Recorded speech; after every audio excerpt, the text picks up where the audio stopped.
Hey everyone, welcome to the Drive Podcast. I'm your host, Peter Attia. It is such a pleasure to be, at least virtually, sitting here with you today. As I was kind of alluding to a moment ago, if I were to sort of look at all the people I've had on this podcast so far and kind of ask the question, when was the first time I became familiar with their body of work? You would be pretty far up there in terms of duration. So, growing up, endurance sports were always sort of something that meant the world to me. And once I even made that decision to go to medical school, a big part of it at least was, kind of understanding physiology better. And so, it's been 25 or 30 years that I've been reading your studies. So it's, in some ways, it's a long time coming to finally be sitting down with you, and I hope to meet you in person one day. Yeah, Peter, thanks much. And it's been great to be able to chance to visit with you today. Thank you for inviting me. And I'm glad somebody's been paying attention to what I've been doing for the last 25 or 30 years. So it's very validating. Thank you. So let's talk a little bit about your background. You're a physician by training. I believe you're an anesthesiologist, correct? Correct. So tell me a little bit about that. So when you decided in medical school you wanted to do anesthesia, right? But you've always had a lifelong interest in exercise and exercise physiology. Did you just view anesthesia as the most logical conduit to better understand human physiology? So Peter, before I went to medical school, I actually volunteered to be a subject in a study on the lactate threshold or anaerobic threshold when I was 19 at the University of Arizona. And luckily there were excellent physiologists there.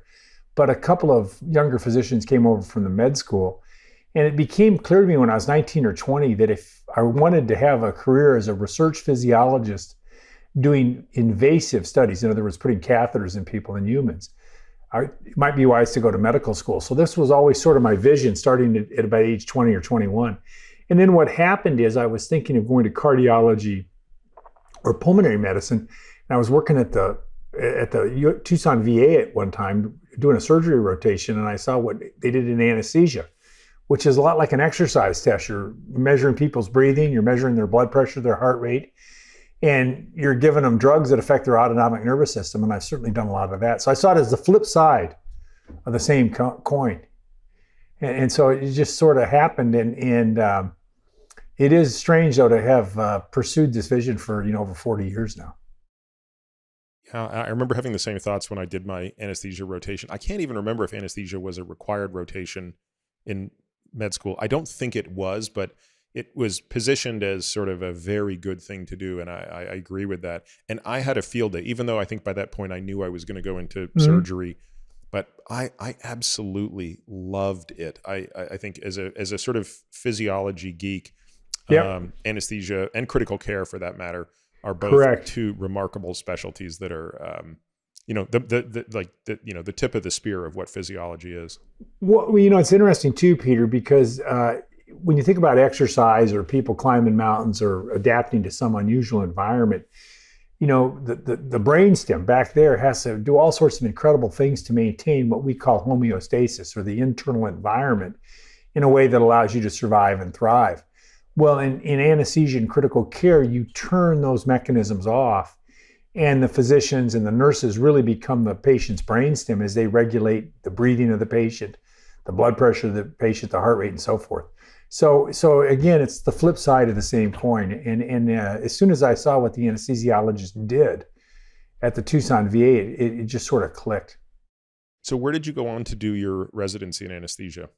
So at the Mayo Clinic. And so what happened is I got out of medical school in the spring or early summer of 87. Then I moved here. I've been here ever since. So 35 years in a couple of weeks. And so where did you grow up? Did you grow up in a warm climate? Grew up in Tucson. So obviously the Mayo Clinic's a great program, but presumably there were other great anesthesia programs that weren't in the middle of a place like Rochester. No offense to those from Rochester. So right. What drew you to Mayo? Well, I'd read this paper, a review article about skeletal muscle blood flow, the regulation of skeletal muscle blood flow. And there were a lot of new ideas in the middle 80s about the regulation of skeletal muscle blood flow. And the world's leading expert was a man named John Shepard, who was a very senior member of the faculty here. And I wrote him a letter, and he, it was before email and stuff. So he was friends with the head of the department, a man named Alan Sessler, and John took it over to him. And I wanted to be able to both do my residency and spend time in the lab, and I was able to work with Dr. Shepard. And our department and our residency program were very research friendly. So that's really why I decided to come to Rochester. But I thought I'd stay, 3 or 4 years and go back to Tucson. So that obviously didn't happen. I don't see that happening. Yeah. So let's talk about exercise. Right. People who listen to this podcast know that I'm really passionate about this idea of longevity. Right. We think about longevity through the lens of 5 sort of modifiable behaviors: Yep. exercise, sleep, nutrition, emotional health, and all the tools around distress tolerance, and then exogenous molecules. Those are the 5 things that, as far as I can tell, mostly you can manipulate, and Correct. they can both impact your lifespan and your health span. 4 of those are kind of behavioral, right? Right. The medications aren't really behavioral in the sense that, compliance is relatively straightforward. The other ones really require a shift in behavior and in mindset. And of these, I just, again, maybe we all have our biases and our blind spots, but I just think exercise is in a league of its own in terms of its potential, both on the lifespan axis. So its ability to extend life and reduce all-cause mortality is well documented. We'll talk about that. Right. But also on the health span side, it really has no rival. So it's for that reason, I think, that we spend a lot of time inside our practice focusing on exercise. It is really the biggest pillar within what we do, because it has the most impact. And unfortunately, or fortunately, it's also the most challenging one, I think, to get people to change their existing behaviors around, because the time commitment is significant. So let's start with some of the basics, just for folks who maybe aren't completely up to speed. What would you say if you're at a party and someone came up to you and said, "Mike, I understand you're really into this exercise thing. Can you explain to me why it is that exercise helps you live longer?"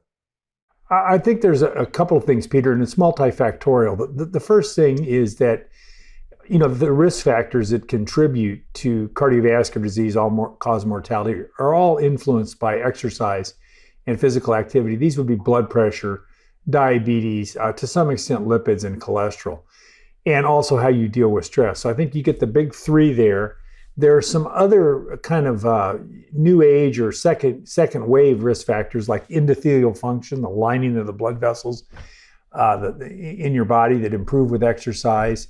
The way what's called your autonomic nervous system, and people may have heard of vagal tone or heart rate variability, that's also influenced positively by exercise. So I think there's 5 or 6 things, but what's interesting is when you add up each one, a modest increase in cholesterol, a modest reduction in blood pressure, those sorts of things. When you add them up, you get X, percent improvement in health span, life expectancy, any metric you want to use. But when you look at the epidemiology, people who do the sorts of things you just mentioned have a much bigger benefit than just the simple sum of the other risk factors. So there does seem to be some sort of synergy here, or some sort of X factor that we don't really understand yet. But again, go ahead. No, you go ahead. I was just going to say, this collection of lifestyle-related factors, which are really critical. And again, the autonomic nervous system, blood pressure, lipids, the lining of the blood vessels, and diabetes would be the big 5. I want to dive into a couple of these in depth. Yeah. One of the things I would say before we do so is, you've thought a lot and you've looked a lot at this literature, and you know, one can say, look, the epidemiology is so overwhelming. Correct. That it's, the hazard ratios are sort of absurd, right? When we're used to looking at a field like nutrition and looking at the hazard ratios in nutrition, they're very small. In fact, they're so small, and also so inconsistent, that it becomes almost impossible to assign a mortality benefit or addition to almost anything you can eat. Literally, jelly beans to bacon to kale, the hazard ratios are trivial, and they flip-flop from month to month. Correct. Well, and let me tell you something that's really interesting. It's good you brought this up. So I'm working on a review article on related topics, and one of the things I'm looking at is all of what you might describe as natural experiments, Yeah. where you have two groups of people that are otherwise similar exposed to different things. And that's a long used tool in epidemiology, and people are now using it in economics and behavioral sciences. And in fact, these natural experiments, the Economist just got a Nobel Prize for them a couple of years ago. Mm-hmm. But the classic one is the London bus driver, bus conductor story, led by Jeremy Morris after World War II, where they showed the physically active conductors who were walking up and down the buses all day had much lower rates of cardiovascular disease than the sedentary bus drivers. Yeah. And it was about 50%. And they had similar things with telephone operators versus people who are out walking around doing things. And what's interesting is you look at that 50%, it's incredibly consistent. Those studies of longshoremen, studies of Harvard alumni. There's one in the last 10 or 15 years of 50,000 male and 25,000 female finishers of the Vasa Lopet 90-kilometer cross-country ski race in Sweden, and they compared them to matched controls from the Swedish record system. And they showed, again, about a 50% reduction in cardiovascular and all-cause mortality. There's data from the National Cancer Institute showing the same sorts of things and showing, 4, 5, or 6 year increase in life expectancy, among the people who got a substantial amount of physical activity or structured exercise, either one. Yeah, and I think the sort of take-home point for the listener is unlike nutritional epidemiology, where the risk increases and risk reductions are very, very small, and they're never consistent, right? Right. I mean, there's some things that are consistent and consistently small. For example, vegetarians consistently have a small reduction in mortality, which of course then gets to the next point, which is what are the confounders? And this is where I want to kind of talk about it with exercise. And this is where the natural experiments are much better on the exercise front than they are on the nutrition front. You see, going back to the example you gave, which is a very famous one of the guys running up and down the buses, the sort of conductor guys versus the drivers, that's a great natural experiment. Because it's really not amenable to a choice. And you would be less likely to believe that the bus driver who sits there is also making poor choices relative to the other guy when he's not at work. In other words, we wouldn't really have a reason to believe that he's more likely to be a smoker, he's more likely to eat, make poor food choices, etc. Whereas when you look at sort of the vegetarian to non-vegetarian dietary pattern in nutrition, it's pretty clear that a vegetarian diet is a very restrictive diet, and therefore the person who's making that choice is likely very health conscious in a number of other ways. Correct. Some of which they have are a suite easy of behaviors. Yeah, exactly. Some of which are easy to measure and correct for, like smoking, but many of which are not. And that's what sort of makes the nutritional thing harder. The exercise thing is pretty profound. So let's explain to people what it means when you have a hazard ratio of 0.5, which means a 50% reduction in all-cause mortality. What's the time frame that's usually looking at, and how does that translate to a 5-year increase in life expectancy? The way you would say it is that the relative risk of dying of heart disease in any given period of time, whether it's year, 5 years, 10 years, whatever the study is doing, is 50% lower. But obviously not everybody dies of cardiovascular disease. People die of other things. And so then you have to translate that into sort of years of life gained. And typically the years of life gained are somewhere on the order, if you account for smoking, of 3 to 5 years, something like that. And then if you look at the concept of health span, you may get 6 or 8 years of improved health span. So health span, as you know, Peter, is how long you can, how disability free you are. And so you have a 4 or 5 year increase in life expectancy and a 4 or 5 year additional increase in health span. And the idea, is to live a long time and then die quickly with minimal disability. So kind of one of the ways we try to get around this idea of the sort of vagueness of freedom from disease and disability is to make it very, very granular. And we do this by creating this model we have called the Centenarian decathlon, which says if you go out to your marginal decade, and we define the marginal decade as the last decade of your life. So again, we don't know when that is, but let's just make the math easy and say, oh, that's going to be 79 to 89 or 81 to 91. You're in your marginal decade. What are sort of the athletic events and the activities of daily living that you want to be able to do? But we do it by making people cross off things they do not want to do. So we make this you have to opt out of things. Right. And they're very specific, right? So it's like walking 3 miles in 1 hour, being able to climb X number of stairs, 60 stairs that are 8 inches in 1 minute, being able to carry 20 pounds of groceries a certain distance, being able to get up off the floor with at most one hand of support. So it's very specific stuff. And I think for most people, the initial reaction is, well, that's really easy. Like I can do most of these things today. But, when you're a 45-year-old reading that, I hope that's easy. I don't think they appreciate the precipitous decline that will occur without deliberate training. And it's for that reason that I think exercise has more potential to offset all of those things than anything else: sleep, nutrition, certainly any medication. And so that, to me, that's really what healthspan comes down to. It's not just I'm not disabled, but it's I'm really thriving. Yeah, I'm engaged. I can engage in what I want to engage in. Yeah, and I think, Peter, you've hit the nail on the head. And I think that what we see in those decades, there's what's really instructive is if you look at the decline in performance in age group swimming, running, cycling, rowing, really any sport where there's pretty good record keeping, is people can start to decline at age 30 without training. You can push that back to age 40 with training. In other words, if you work out every day and intentionally and relatively hard. But then something happens to people in their middle 70s where there seems to be a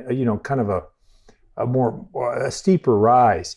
And what's interesting about that steeper rise is it seems to shift from sort of a cardiopulmonary limitation to sort of a skeletal muscle strength / frailty situation. And what you described in terms of getting up off the floor, I think something like 70% of 70-year-olds can't get off the floor, not one hand, two hands, just can't get off the floor. Yep. And you start looking at, and we both know from being doctors, if you look at what happens when a person in that age group falls, it's just no fun. So if you look at what really takes people out, it's things like falls, it's inability to do things. And so what happens is walking 3 miles in an hour takes some cardiopulmonary capability, but not a ton, just some. But whereas being able to go up, the stairs takes more, being able to get off the floor takes more.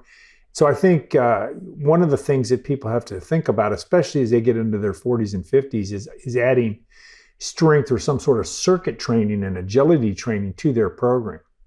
And so I think you've hit the nail on the head. And one of the things I do is I'm 63, almost 64, is I have the jump rope my mother gave to me when I was 14. She gave me a beautiful boxer's jump rope, leather, with ball bearings in the works, and I carry it with me when I travel because you can always jump rope, even if it's out in the parking lot of a hotel. People think you're nuts, but it's, but it works. It's a terrific exercise.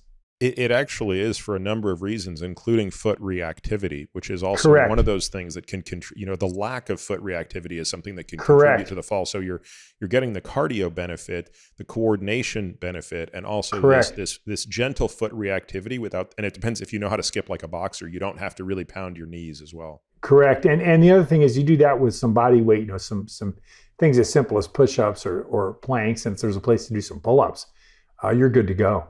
Yeah. There's so many things you said there, Mike, that I want to go back on and just make sure people really capture because it's so important. We'll probably find the study and I'll link to it, but there's an amazing study that demonstrates like muscle mass changes, strength changes, and activity changes in men and women as they age. And it's one of those things where you don't actually need to understand the statistics to be able to see the figure. And it's exactly as you describe it. At the age of 75, there is a cliff that is so violent, you can't believe what you're watching. And it's at that cliff where physical activity level declines like this. It just goes boom. Muscle mass goes doom. Strength, doom. Same thing. And, of course, it begs the age-old question, right? Is the patient losing strength because they are no longer active, or are they no longer active because they have lost strength? My view is it's both. I think these things feed off each other. Which one's the first insult? I suspect it's probably the loss of strength that contributes to the loss of activity, but then I think those feed back and accelerates this thing. You really get into a death spiral. And I think that's why it becomes important to keep exercising relatively hard as you get older, at least a few days a week, to slow this decline. And there are remarkable examples. There are some Swedish cross-country skiers, men who were, world and Olympic champions in the 40s and 50s, who remained active as many of them were woodsmen and lived in the countryside, remained very active skiing and so forth. They were studied in their 80s. Now, you could argue that there was something special about these guys to begin with, or they would not have become, champion athletes. But their rates of decline were quite modest, and more importantly, their fitness levels were similar to what you would see in people in very early middle age. The other interesting thing about that is the classic studies from the 1960s. These fighter pilots, Navy and Marine and Air Force fighter pilots were sent into outer space. These were incredibly fit guys. They'd go up for a week and come back completely atrophied, couldn't stand up, and really in bad shape. And in '66, NASA commissioned folks at the University of Texas Southwestern Medical Center in Dallas to put 5 college-age males, 2 athletes, at bed rest. And they had tremendous reductions in their fitness over just 3 weeks of bed rest. And interestingly, Ben Levine and his group in Dallas, along with the late Jerry Mitchell, brought these same men back 30 years later. So now they were, early 50s. And it's incredible, but 3 weeks of bed rest, caused losses of physiological function associated with 30 years of aging. So it's an incredible study, and that's one of the things that is instructive. Those sorts of small studies, and that's why it's so important to just avoid inactivity of any type. And whether it's low-grade physical activity, whether it's walking the dog, whether it's gardening, whether it's taking a flight of stairs once in a while, or intentional working out, it's really the way to go. And as you point out, really, really, in those lifestyle factors you mentioned, really sort of overwhelms things. Overwhelms almost everything else. Yeah, you mentioned and alluded to the danger of a fall in later life. And this is something we've been doing a lot of research on internally, given our concern around bone mineral density in the aging population. The mortality, when you look at 65-year-olds and up who suffer a fall that results in the fracture of any part of the hip or femur, at 1 year, depending on the study, it can be as low as 25%, as high as 60%. The magic number is usually around 40, 50. Yeah. Again, I want people to understand what we just said. You take all the 65-year-olds and you look at those who fall, and the fall results in a broken hip or femur, and you ask the question, how many of those people will be alive in 12 months? The answer is half of them. Correct. Correct. And the other half aren't. The other half, it's not like the other half are they're not back to themselves necessarily. No, exactly. And that's exactly right. So you want to avoid a major health hit like that for sure. And the other thing, Peter, there's a couple other things that have really hit me as we've talked. One is this man named Lester Breslow, who was this very famous epidemiologist who died in his late 90s, was at UCLA for many years, and he studied people in Oakland in the late 50s and early 60s who made it to 90. And the sorts of 4 or 5 things you talked about, he identified the people in Oakland who made it to 90, and they were non-smokers, they weren't obese, they remained physically active, they ate modestly, they stayed engaged in life, and there was just 5 or 6 things that they did. And the same is true in the Honolulu Heart Project, when they've looked at a huge number of Japanese American males. Same exact stuff that you mentioned. They weren't as focused on the small molecules, but exactly what you've described. And then I think about, we've talked about natural experiments. At the Cooper Clinic, they've looked at people's fitness levels. Now, that's not exactly the same as physical activity, but in general, the fittest people are also the most active. And they divided people into 3 or 4 groups of fitness and then had them look at a so-called healthy eating index. So, were you a junk food junkie? Did you eat okay, or were you really conscious of your diet? And the healthy eating index in people that weren't particularly fit did have something to do with all-cause mortality, but among the fittest people, there was very little impact of diet on the outcomes, which is sort of interesting. It always brings me back to the famous quote in a book about distance running called Once a Runner, where somebody said, if the furnace is hot enough, you can burn anything, even Big Macs. Now, you have to take that with a grain of salt, or I guess if we're worried about diet, maybe not a grain of salt, but I think it does kind of give you the take-home message, but just about what a powerful thing exercise is. I completely agree. And I know it's very, there's a very common mantra that says, oh, you can't outrun a bad diet. And I would argue that's probably not true. I think you can outrun a bad diet, but it's pretty hard to do. And most people don't understand the amount of running that's needed to do it. That's great because, again, I'm looking up these studies. So I've looked up these classic studies like that. And so there's this incredible study from the 50s of people who worked at a jute plant in India, and they categorized people on incredibly physically active, doing manual labor, hacking away on jute to make, I think, linen or rope. They were going to make rope with this stuff, all the way to office workers. And as you got more and more physically active, people got lighter. As you got more inactive, they got heavier. But what was interesting is people that were in the middle kind of rung of occupational physical activity also had slightly lower caloric consumption and remain very trim. So certainly, if people are physically active enough, if you read the old papers about what lumberjacks were eating, when they were chopping wood all day long, it's 5,000-6,000 calories a day. The old order Amish who walk around and do manual labor all day long and don't have tractors and stuff like that, they eat an awfully lot, and very few of them are obese. So I think you can't outrun a bad diet or can't out exercise a bad diet in a modern high calorie, low physical activity world. I think is the caveat that has to go to that one.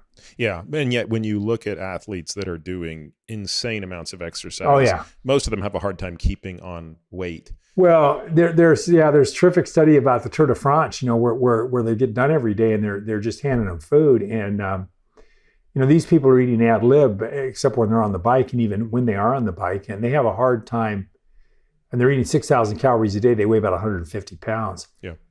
And they have a hard time keeping their weight. Yeah, they are catabolic throughout the tour. Correct. I mean, they finish in pretty bad shape. Correct. They look like, not death camp survivors, but people who certainly haven't had a lot to eat for a few weeks. So let's go back to something you said at the outset, which was the impact of exercise on the autonomic nervous system. Correct. Explain to folks what the autonomic nervous system is, how it differs from the sympathetic nervous system, and why it plays such an important role in our health, and of course, how exercise impacts it. When we think about the nervous system, normally we think about our brain, our eyes, our ears, and our senses, and also our ability to grab things, move our muscles, that sort of thing, and feel pain or feel heat or cold or sense the environment. But your autonomic nervous system is what controls your internal environment, and that's called the milieu internal or whatever is from the French a long time ago, and it's called homeostasis. So we can increase our metabolism 10 or 20 fold with exercise, but our body temperature only rises a degree or two. And so this happens due to the actions of the autonomic nervous system. Now, there are 2 branches of the autonomic nervous system. There's the sympathetic nerves and the parasympathetic nerves. And these used to be kind of categorized as fight or flight. And you would either, activate, especially the sympathetic nerves, if you needed to fight or fly, run away. And whereas the parasympathetic nerves were seen as what happened when you were asleep, when you're digesting your food, so on and so forth. But it turns out there's kind of more of a balance and a yin and a yang between the two that happen all the time. But the parasympathetic nerves, and the most notable one is the vagus, they control part of your heart rate, make your heart rate slower. They also tend to lower blood pressure, and they're critical to digest your food. That's one side. The other side is the autonomic nervous system, nerves that increase your heart rate, stimulate your blood vessels to constrict, help your muscles contract harder, and also do things like make you sweat. And so that's really the difference between the autonomic or the parasympathetic and sympathetic branches of the autonomic nervous system. And the key thing to remember is that they help you regulate the internal environment, and that exercise really keeps these things tuned up. And by having your autonomic nervous system a bit better tuned up, it can do a better job regulating your internal environment. The classic example being, for example, your blood pressure.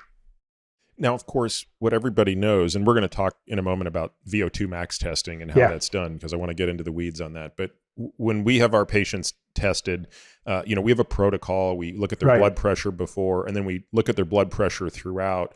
And then we want to look where they are percentile-wise at the max exertion, what's their blood pressure. And without exception, a person's blood pressure goes up when we do a VO2 max test. So you take somebody whose blood pressure is 115 over 75 at the outset, they'll easily be 160 over 95 or 100, and that's completely normal and healthy. Even higher if you measured it while they're weightlifting. Yeah, exactly, right. So explain to folks why it is that during exercise nothing looks good, right? Blood pressure's high, heart rate's high, heart rate variability is low. What is it about the recovery phase from exercise that produces a net positive effect, even though in the moment exercise presumably is doing things that are not necessarily in our body's best interest in that moment? I would say they are in their best interest, because what happens, Peter, is the system shifts a little bit to kind of meet the demands of the skeletal muscle. You got to be able to contract the muscles to exercise. And again, that's sort of consistent with the fight or flight thing. If you're going to run away or be in a fight, you want to be able to contract your muscles. And so to do that, you need to send more blood flow to those muscles. And one of the ways you do that is by increasing your blood pressure. More blood pressure equals more flow. And the other thing you got to do is increase the pumping function of your heart. At rest, people's heart is beating about 5 liters or a little over a gallon a minute. During moderate exercise, it can be 10 liters a minute. During heavy exercise, 15 or 20. And in elite athletes who are very trained and have very large hearts, it can be 30 or 40 liters a minute. So what happens is you're pumping all that blood out against these blood vessels, and so your blood pressure rises. So it's a completely normal thing to think about, and to generate that large cardiac output. Cardiac output is heart rate times stroke volume. That's the amount with each squeeze of the heart. And so naturally, you're going to want to increase your heart rate. So that's what happens. But then when you stop, as you mentioned, heart rate falls, blood pressure falls, and things look probably better than they did in somebody who is untrained and hasn't exercised. What do we know about the rate of recovery, Mike? There's something called heart rate recovery, HRR. It is a pretty interesting metric. Tell us what we know about HRR. So people do a maximum exercise test, and their heart rate's 150, 160, 180, whatever their age is, and 220 minus your age is an interesting number, but there's a lot of patient to patient or person to person variability. So what happens is, how fast does your heart rate go back down to some number? How fast does it get till it's under 100? How fast till it goes back to baseline? Whatever. So the faster it goes down, the better the action of your vagal nerve, the nerve that slows your heart rate. The vagus nerve is also responsible mostly for your heart rate variability. And that means that and this nerve also suppresses funny heartbeats and is protective when it's in good shape against arrhythmias and ventricular tachycardia, ventricular fibrillation, sudden death, all of those things. And so heart rate recovery, heart rate variability, all of those things are indirect markers of what we call vagal tone or vagal activity. And that's a good thing. Now, heart rate variability can be quite genetic, right, Mike? The absolute number in milliseconds between any two individuals can be quite distinct, and it seems to be not nearly as modifiable as some other factors. Have you found that to be the case? I would say again, it depends on what sorts of training people have been doing, what they've been exposed to. But in general, most people can get a nice training bradycardia, which again is vagal tone, and most people, if they're trained, can go from slow heart rate recovery to faster heart rate recovery, and also have more heart rate variability. So I think worrying about the differences in the initial baseline, Peter, while interesting and what they might be attributable to, is probably less important than the fact that they're modifiable, as you mentioned very early, as they say at the top of the show. Yeah. So let's talk about this VO2 max test, because we're going to talk about what it means and how predictive it might be of an individual's mortality. So let's just start by explaining to people what you do when a person comes into the lab. Right. So what you do is you get them on a bike or a treadmill, you put some EKG electrodes on them, and they either run on the treadmill or ride a bike, and they have a nose clip on if you're going to measure it directly, and either a face mask or a mouthpiece that they breathe. And that allows us to measure how much oxygen they breathe in, or air they breathe in, how much air they breathe out. We know that the air has 21% oxygen coming in. If we measure the amount of oxygen in the expired air, we can make an estimate of how much oxygen has been consumed. And so what happens is when people start to exercise, they go from using about 3.5 mLs per kg per minute. So think about, or maybe 250 mLs or 300 mLs. So like 10 or 12 ounces of oxygen per minute, right? And an unfit, person in their 30s or 40s can typically increase that about 8 or 10-fold to say to say 30 or 35. Yeah, to 30, and that would be 30 or 35, or about 3 liters a minute, right? And with training, most people can increase things at least 10 or 20%. And if you have some ability and or you train very hard, some people can almost double it.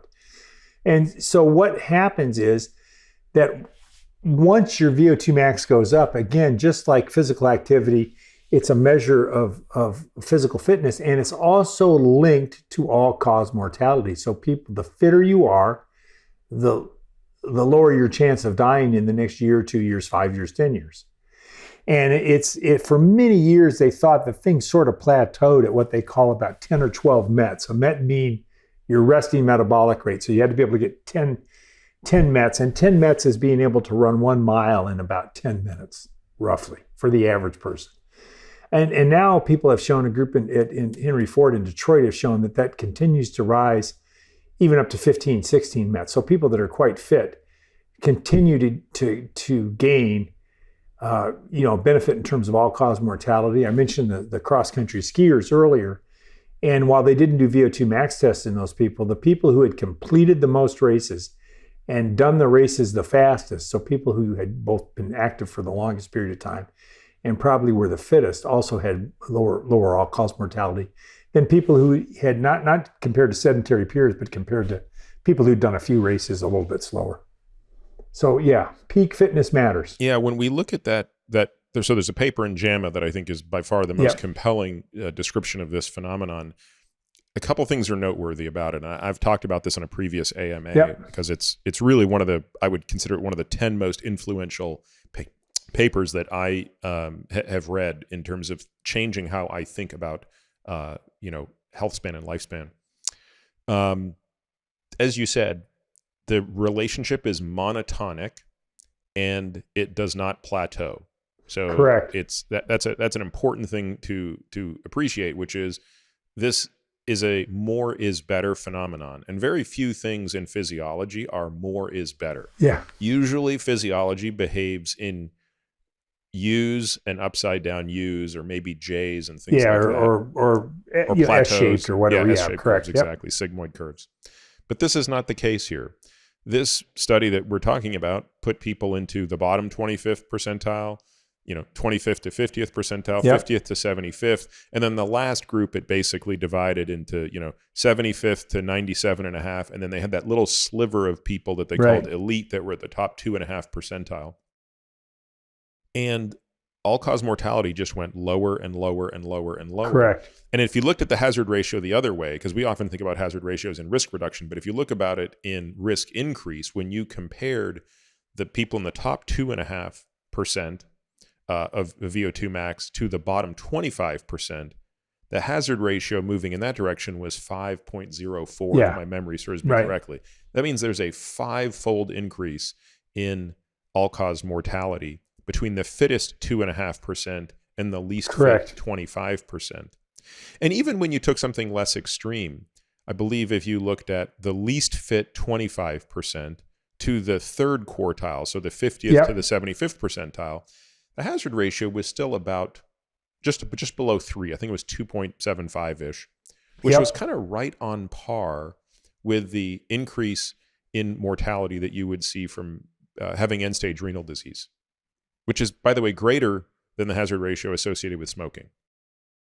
Yeah, no. Being unfit is an incredible risk factor. And people like Frank Booth have argued that it should be, for lack of a better word, the risk factor. And Jill Barnes, one of my fellows at the time, she's now at the University of Wisconsin, a faculty member. She and I wrote a editorial for Mayo Clinic Proceedings maybe 5-10 years ago, where we said, look, if people had 12, 13, 14 met peak exercise capacity, other than doing cancer screening, you could probably just ignore everything else. Now, and that's a little bit, I don't think anybody's ready to go there, the sorts of people who do health screening and that sort of thing. But if you screened people for physical fitness, and again, just did the routine kind of cancer screening, and you could even argue that you could probably cut back on the routine cancer screening for most things, except for skin cancers, because fit people tend to be outside of it more. You can make that argument. Yeah, you can make it with a straight face, and the data's there to support it. And I would belt and suspenders it and say, but look, I'd still do the cancer screening. I'd still consider aggressive lipid management and things like that. But you're absolutely right. I mean, there's really no intervention that we have that's going to rival it. Well, and I think you mentioned lipids, Peter, and I think there's a couple things you got to remember. One, especially for people who pick it up late in life, exercise is not a vaccine. And one of the most incredible studies ever done, again, we're talking about these sort of one experiment of nature sorts of things, is there was a man named Clarence DeMar. He won the Boston Marathon 7 times. He was born, I think, in 1888 or 1890. Also won a medal in the 24 Olympics, got a bronze medal in the marathon. And he really is almost like master athlete number one. So he kept training his whole life. Ended up dying, I think, of stomach cancer at about age 70. So he didn't live to be a gazillion. But remember, he was born in 1888 or 1890. Anyways, Paul Dudley White, a famous cardiologist, we know him from something called the Wolff-Parkinson-White syndrome, a weird kind of funny heart people get. He did an autopsy on DeMar, and he'd run really till very late in life. And he had some plaque or, fatty buildup and calcium buildup in his coronary arteries. But his coronary arteries were huge, were just massive. And subsequent to that, a man named Bill Haskell out at Stanford in the middle 90s studied a bunch of people who'd done ultra marathons, and they did the same thing, except this time they put catheters in and injected drugs to make the blood vessels expand, and they showed the blood vessels were bigger and they expanded more. So again, while you could still have some blockages, even if you exercise, and there are people with horrible lipids who do in fact get heart disease in spite of exercise. So it's not a complete vaccine, but its overall protective effect is quite large, both in terms of what it does to people's lipids, but the fact that the blood vessels get so much bigger and the linings of the blood vessels are healthier. Mike, one of the things that we've looked at a lot internally is the literature that argues a different point. The literature that argues that, in fact, there's a J curve here. And we all agree that a person who doesn't do anything is at the highest risk. Right. The literature is so unambiguous there, it doesn't warrant any further discussion. But let's now look at the addition of work. Now, you and I I just want to make sure that the listener understands the way we're going to talk about this. Let's talk about these in Met hours per week. So you've already done a great job explaining. A weird.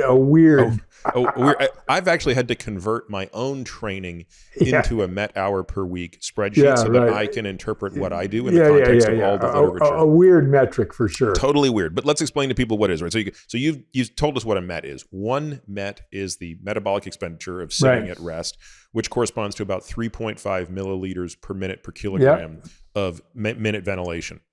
So, or actually VO2, so oxygen ventilation, not pulmonary ventilation. Okay, so then let's talk about how that ramps up, right? So how many Mets is it, Mike, to walk 3 miles in an hour? That's probably 4, 5, 6, something like that. I don't know. Okay, I would have guessed lower. It may be because remember a 10-minute mile is 10 Mets. Okay.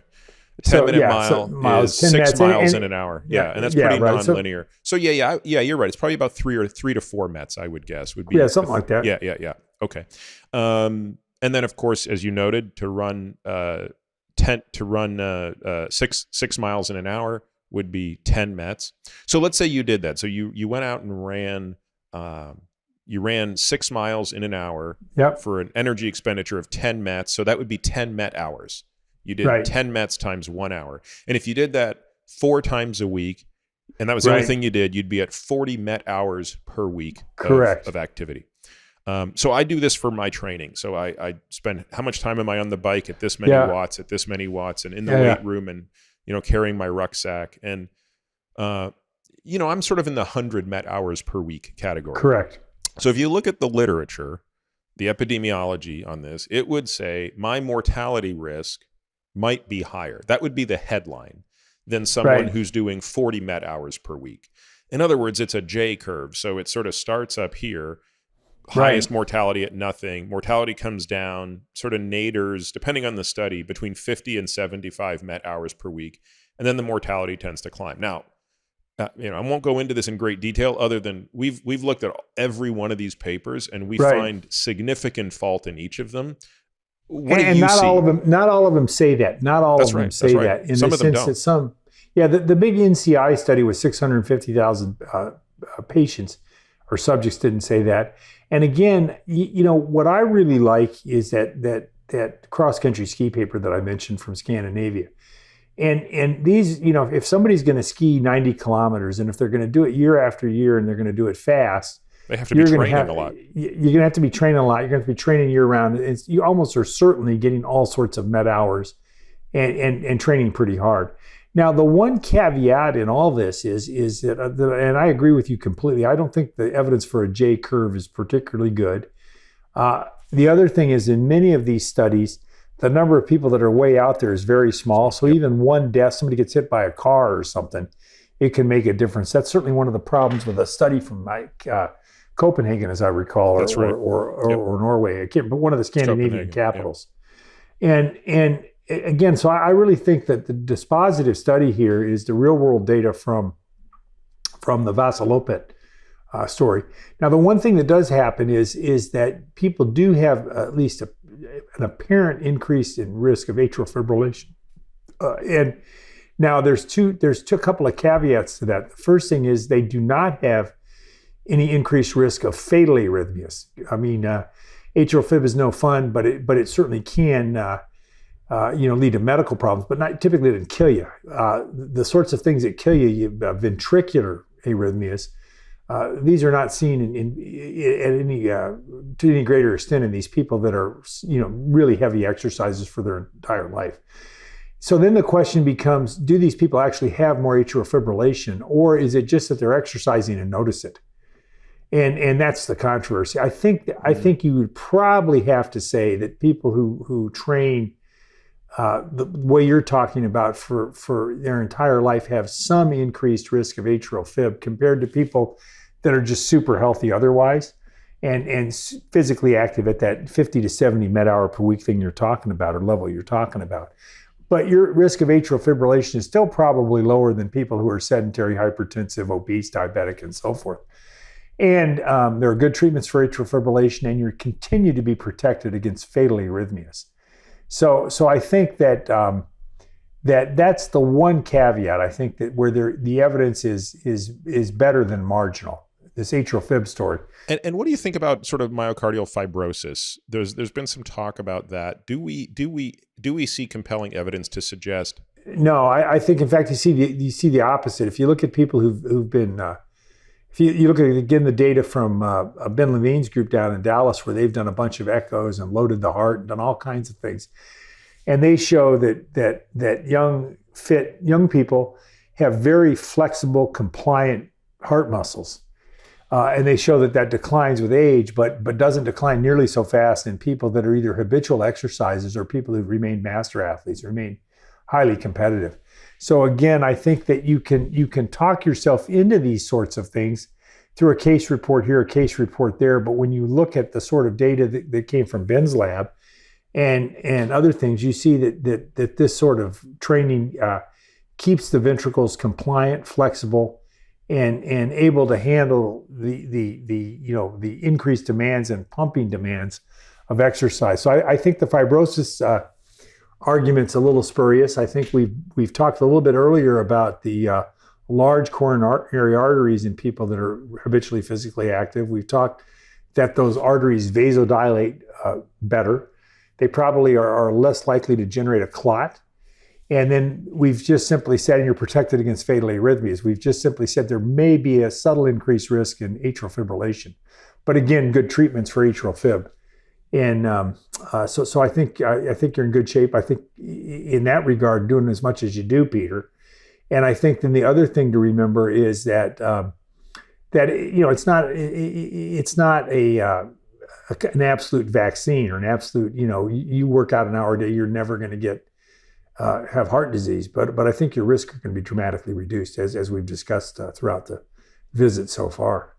The other thing I think that argues in favor of argues against the J curve is the VO2 max data that we just discussed. Correct. Which is an enormous cohort, probably the largest cohort after the Copenhagen cohort, and far more balanced in terms of the number of people in each group. And has been repeated in other populations. Yeah, and so there you have to ask the question, how is it that people in the top 2.3% of the population for VO2 max have the lowest mortality by a long shot if they're not training significantly? Correct. Because I know those numbers very well. I mean, we put all of our patients up against that template, and we show them where they are and where we want them to be. And we actually hold them to an even higher standard, Mike. We kind of want our patients to be at the elite level for a decade below where they are age-wise. And I'll tell you in a moment why we do that. I want to see if you agree with my logic. But I just, having been training my whole life, I can tell you, I don't see how you're going to get there doing 40 med hours per week. Like you can't achieve a VO2 max of that level just doing a little bit of, maintenance stuff here and there. I mean, you have to be training. Yeah, you have to be training. You have to be doing some high intensity training. So I agree with you. And the other thing is, if you look at some classic studies by people like Bob Hickson and more recently Wislof's group up in Norway, people who do some longer intervals 3 or 4 times a week can get a lot of bang for their buck in terms of VO2 max. Well, I want to come back to that, Mike, because I want to talk very specifically about the different modalities for training. Before I do, I want to see if you can check my logic on this. Okay, sure. A big part of where we come up with the reason you want to have a high VO2 max when you're young is we want to be able to prepare for the inevitability of decline. So I want to start by just asking you, what is the most up-to-date understanding of how much peak VO2 declines and let's do it in a non-training individual and a training individual? So if you look at it this way, so in general, people think VO2 max declines about 10% per decade, starting in the 4th decade, so sometime in your 30s. Some people say 9, some people say 12, some people say 8, but roughly 10%. All right. A lot of that is driven by a age-related decline in heart rate, but in people that are not training, it's driven just because their heart can't pump as much blood and their muscles can't use it. So among people who are training, you start at a higher level. And then if people continue to train, you probably don't see a big decline until your late 30s or early 40s. And we see that among athletes because there are world-class endurance athletes in their early 40s. And then you can reduce the rate of decline by about half, certainly up to your 70s probably. Now, not everybody keeps training hard. And if people stop training, their VO2 max falls precipitously. Dr. Dave Kostel, really one of the founders of exercise physiology in the United States, studied a lot of elite athletes in the 60s and 70s. He brought them back to his lab when these guys in the 1990s, when they were in their late 40s and 50s. And about a third of them had continued to train very hard and had minimal reductions in their VO2 max. A third had become sort of joggers, had some reduction. And there was a third that had just stopped doing anything, and they looked like regular sedentary people. So you do have to stay at it.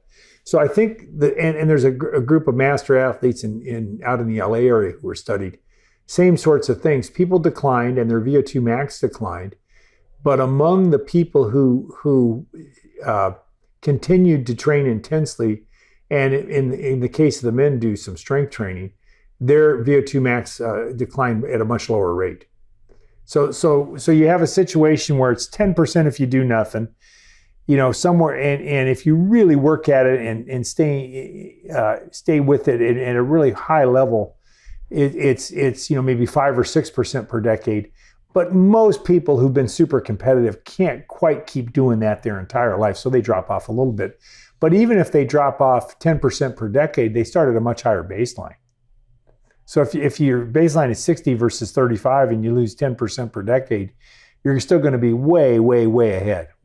And at age 60 or 70, you're going to have a VO2 max value higher than 30-year-old. So the reason we push so hard, Yep. Mike, for our patients to have as high a VO2 max possible as possible when they're in their 40s Yep. and 50s is based on this inevitability of decline, and with the hopes that we're extending life by a decade, so that, hey, even though actuarially you might only be expected to live to 81, Yeah. we're kind of hoping you're going to get to 91. Correct. And if you say you want to be active, then we have to reverse engineer what that means. So what do you think is the VO2 max above which you have absolutely no limitation on any normal person's activities? In other words, if you said to me, hey, look, when I'm in my 80s, I want to be able to do pretty much anything reasonable. I don't have to run a 5-minute mile, but what I do want to be able to do is I want to go on a hard hike.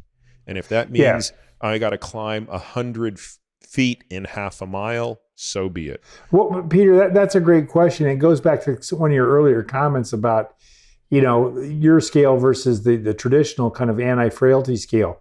And what do you want to not be able to do when you're 85 or whatever the magic number is?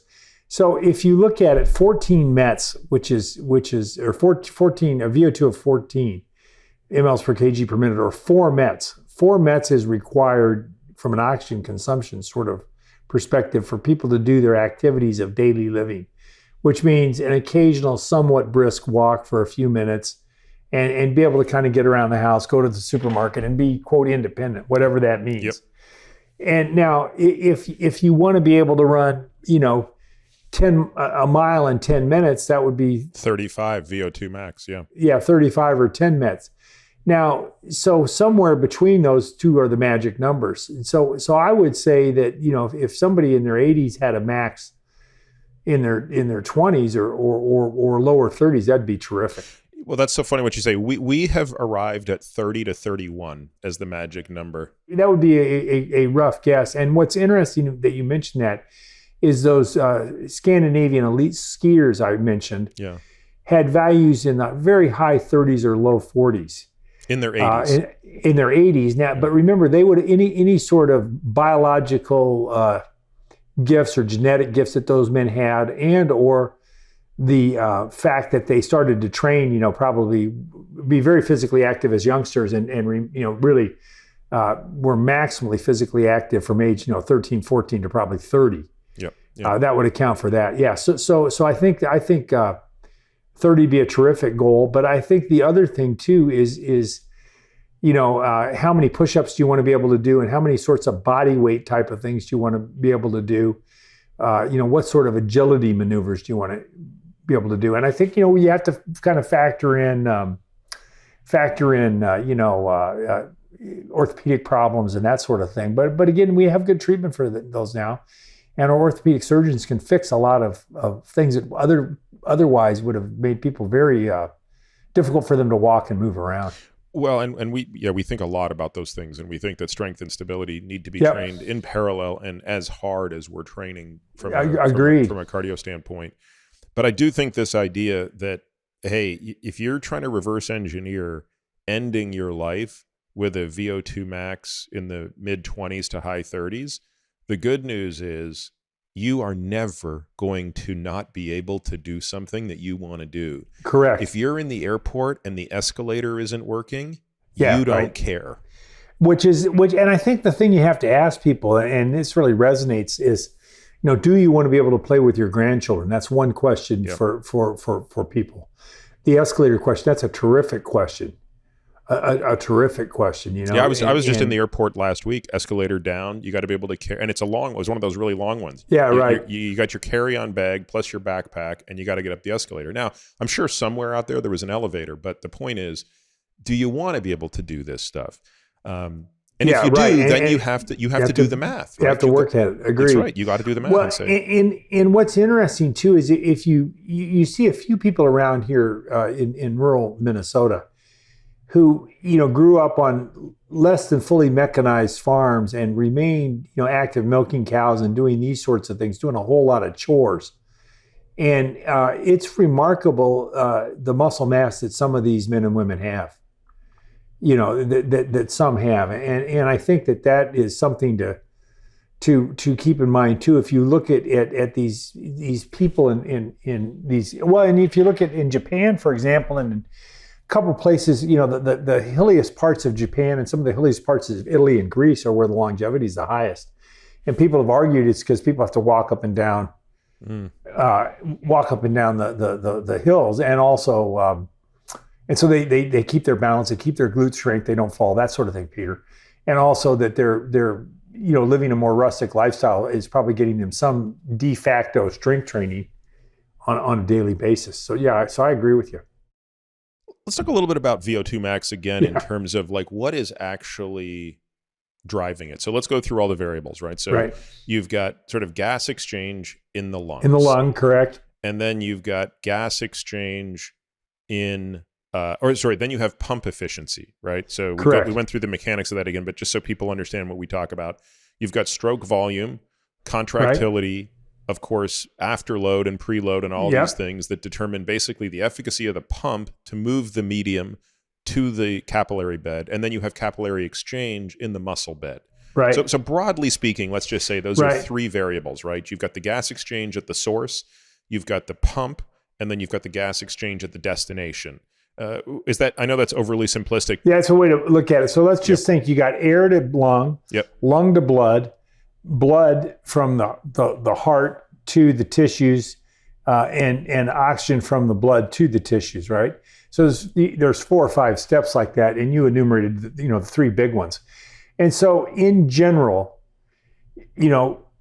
oxygen uptake is cardiac output, how much blood you're pumping per minute, times arteriovenous oxygen difference, how much blood you're extracting, or oxygen you're extracting out of the blood. And it turns out that if you look at all the studies and all the people, fit, unfit, trained, untrained, in general, the biggest issue is how much blood can you pump? And so what is that heart rate times stroke volume equation? Where does that leave us? Now, when you train, you get so you can extract more. And if you're at high altitude, or if you've got problems with your lungs, maybe the lungs don't work as well. But in general, I like to tell people you cannot extract what has not been delivered. So the key is delivery, and that's heart rate times stroke volume. And interestingly, Peter, as I'm sure you've seen, is some of your fittest people actually have slightly lower peak heart rates. And one of the reasons is because their stroke volume is so high. One of the really interesting, again, experiment of nature patients or subjects is a man called Eskil Ebbesen, who won gold medals in 5 Olympics in rowing for Denmark. Wow. And they have serial VO2 max data on him from the time he was 18 or 19 until his early 40s.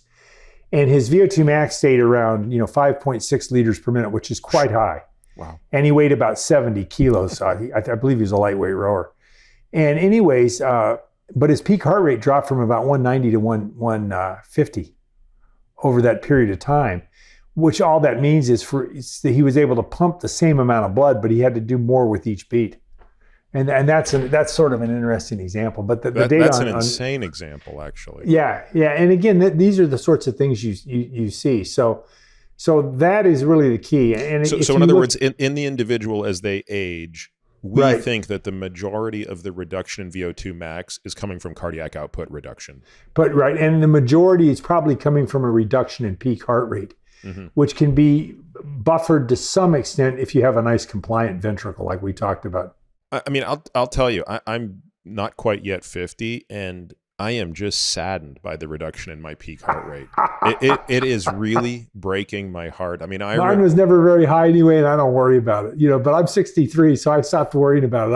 I worry about what my workload is. Yeah. No, but it is amazing. I remember thinking like, there will never be a day when I can't get my heart rate above X. But actually, I'll tell you, for me, it fell quite precipitously in my 20s. So as a teenager, when I was training obscenely hard, inappropriately hard, a heart rate of 200 was an everyday occurrence. There was never a day in high school that my heart rate didn't hit 200 to 205 beats per minute. Right.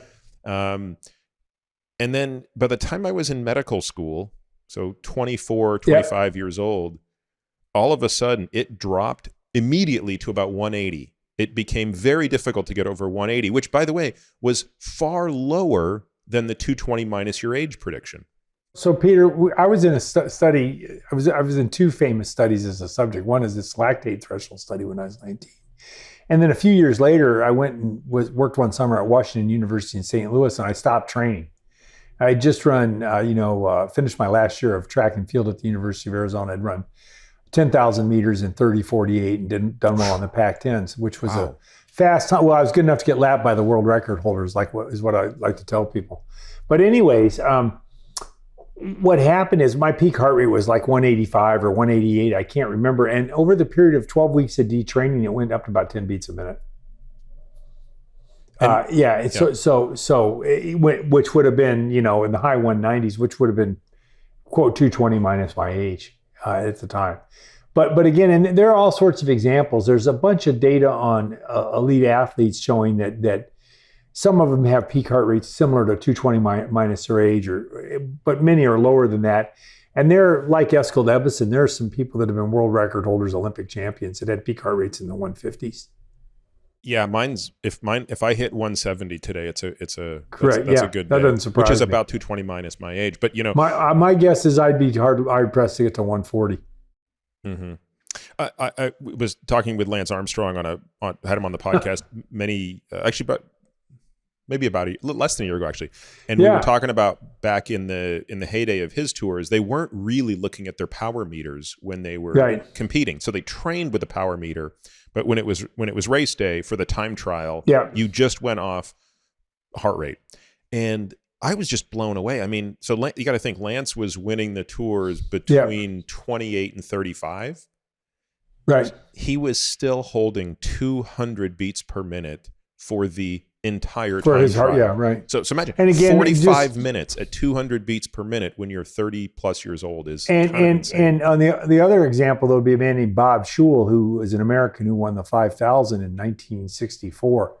Who did interval training all day and all night. It was incredible how he trained. And his peak heart rate, I have the data someplace, was like 154, 156. It was not particularly high. Jim Ryans the great miler was not particularly high in his 20s. Yeah, so just incredible stroke volume. Correct. Big heart, big pumps. All right, so let's talk a little bit about the training. So let's start with something that we haven't talked about, which, when you look at the best, high output endurance athletes today, it's one thing to talk about their peak engine performance, but it's easy to overlook what they're doing at the low end. I've had Inigo San Milan on the podcast twice, and we've talked at length about Tadej Pogačar, and it's amazing to talk about how high his FTP is, his functional threshold power. We can talk about his VO2 max, but equally amazing to that is how much power he can put out while keeping lactate below 2 millimole. Right. And I think he's at he's over 4 watts per kilo Right. while keeping lactate below 2 millimole. Right. And why that's amazing for someone who doesn't ride a bike is if you took an average fit person off the street and said, hold 4 watts per kilo, they could maybe do it for a minute. Most people couldn't do it for a minute. And this guy can do it for 4 hours. Correct. So that low end aerobic efficiency, I always try to explain to my patients, if your VO2 max represents the height or peak of your pyramid, the wider your base, the higher your peak. Do you agree with that sentiment? So what I would simply say, Peter, as we think about performance and you think about these elites, we think obviously about their VO2 max. Then you start thinking about, their lactate threshold, which would be sort of the FTP, and they're all sort of related, anaerobic threshold. There's a lot of terminology here. You can get in arguments with people about the details, but what fraction of your VO2 max can you perform at for, minutes to hours? Yeah, exactly. Yeah, and so, and typically it's about 60% in untrained kind of young to middle-aged people, lower in people that are really untrained, but just sort of sedentary. And people that are very fit, it can be 75, 80, 85, even 90% of VO2 max, and in some older athletes, close to 100. So that's exactly what you described. Somebody like that probably has a peak work rate that they could sustain for 10 or 20 minutes of 6-7 watts per kilo. So the fact that they can do 4 watts per kilo forever shouldn't surprise anybody. And that's just like you look at somebody like Mr. Kipchoge, who's running 440 miles at a pace that doesn't really probably cause much of an increase in his blood lactic acid levels at all.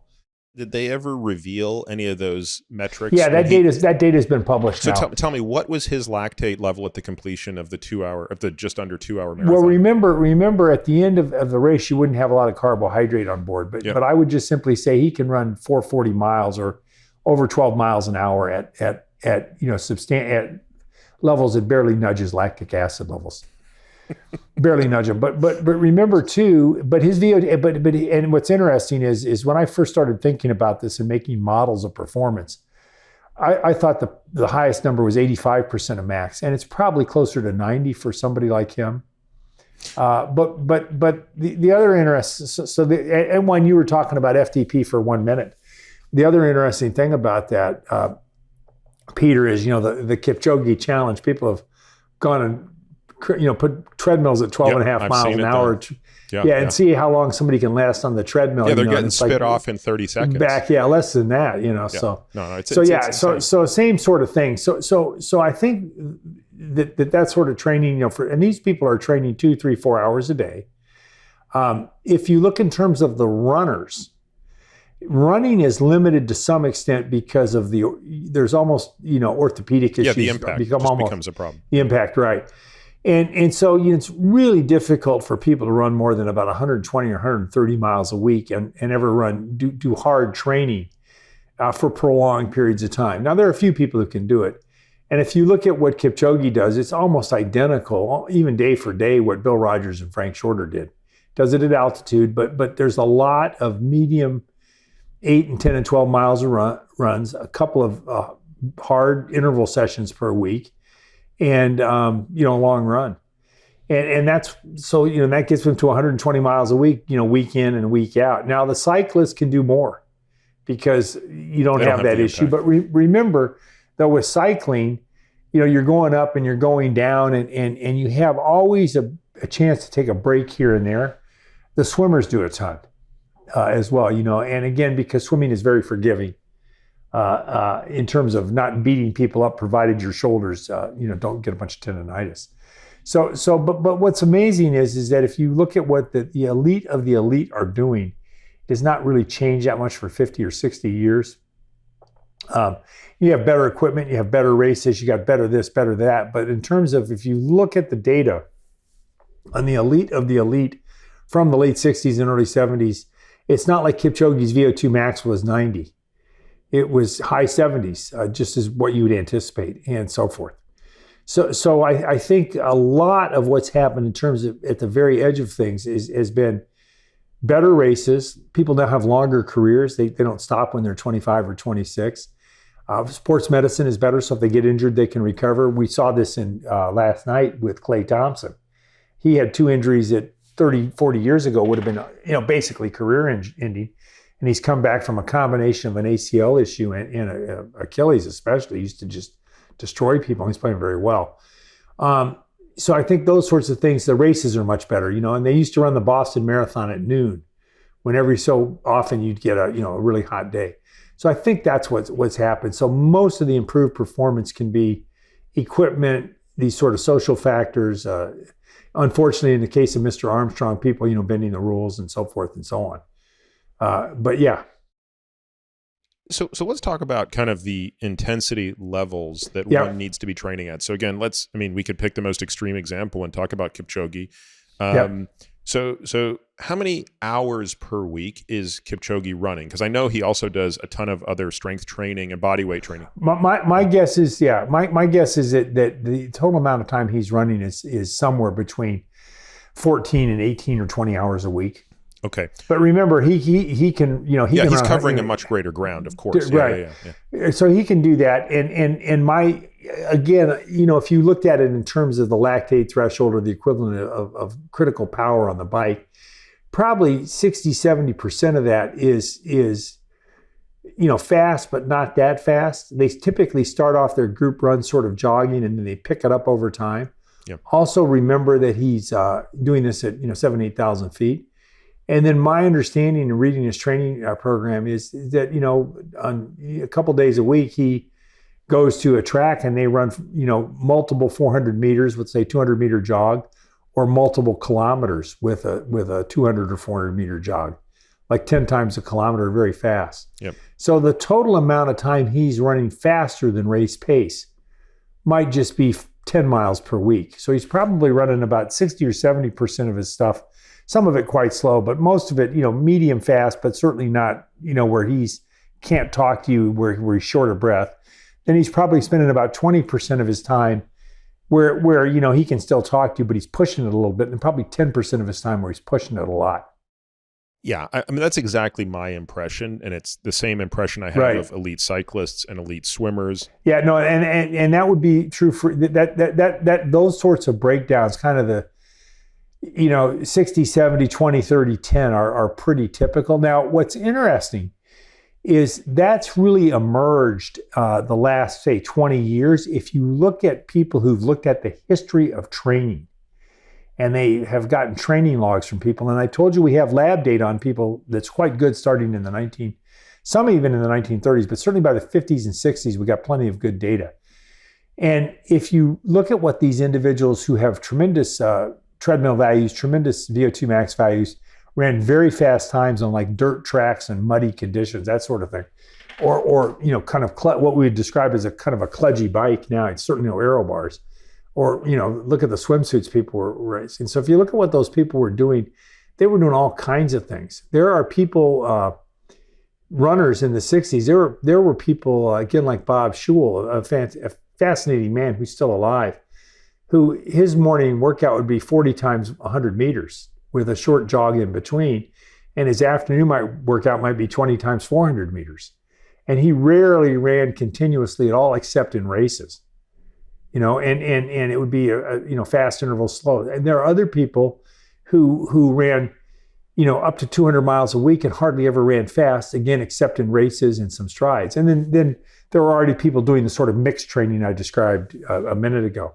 So what is interesting is the extent to which things have sort of converged on this 60, 70, 20, 30, 10 sort of model. Yeah, and it really, it makes sense if you've ever done it yourself, right? I can understand why there is a benefit to just the mitochondrial efficiency that comes from continuous effort that you'd miss out on if you were just doing the short bursts. And similarly, unless you do a whole lot of them. Yeah, well, it depends what short is. I mean, again, if you're moving to 400s and to 800s, then, and the recovery is a jog. That's because these guys aren't walking. That's right. Correct. Yeah. So do you think there is a sort of training benefit? I know there's a health benefit, but a training benefit in the lowest zone. So we kind of think about zone 2 as where Kipchoge is probably spending 60 to 70% of his time. He can still talk. Yeah, it's probably right at the edge of 2 or 3. Yep. And then obviously he's in zone 3-4 for, kind of race pace. Yeah. And then he's like 4-5, 10% of Correct. his mileage, which Correct. is Correct. really stretching himself. Now, is Kipchoge or other athletes deliberately putting time into zone 1, which is truly a recovery pace? Or yeah, they do that when they're recovering, between intervals, and you would be amazed at how. Because I did it many, many years ago. Getting it started. So the first mile or two can be very slow. Mm-hmm. It can be just almost a walk, jog, and then they kind of drift into it. And I think, but thinking about the listeners who are just trying to improve their health, that's where you come back to physical activity, versus intentional training. So, you start looking at the health benefits of just kind of less than brisk walking, purposeful, but not really brisk walking. They're substantial. Yeah. So I think, people at zone 1, 2, parking your car farther out in the parking lot and strolling in. I think, walking the dog, and that can mean all sorts of things depending on what kind of dog you have and who's in the neighborhood, can helpful. The data on gardening, and again, you could be out there hacking away weeds with a machete, but most of us think about gardening as relatively light exercise. So the health benefits of light physical activity, light exercise, are substantial. And remember, you're correct in the sense that at least from our perspective, there is no J curve and things go up, but it's not completely linear. And the biggest benefit people get health-wise is the first 10 or 15 minutes a day. And why do you think that is? Well, I think that if you look at what 10 or 15 minutes does, I think it begins to do things in your skeletal muscle that improve your insulin sensitivity and help you fight against diabetes. I think just a tiny bit of additional physical activity is at least some buffer against weight gain. I think that there's some improvement in the lining of your blood vessels, and probably some improvement in your autonomic function. Is your heart going to get bigger? Are you going to get a more efficient cardiac pump? Probably not. But are you going to begin to do some of the things? And the answer is yes.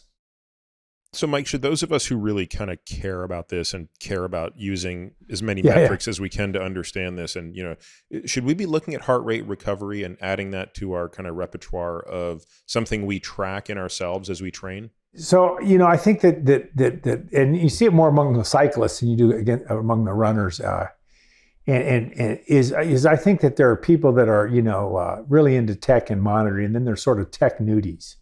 I'm a tech nudie, and part of the reason is there wasn't as much around when I started, and we just were getting digital watches, and they weren't even stopwatches.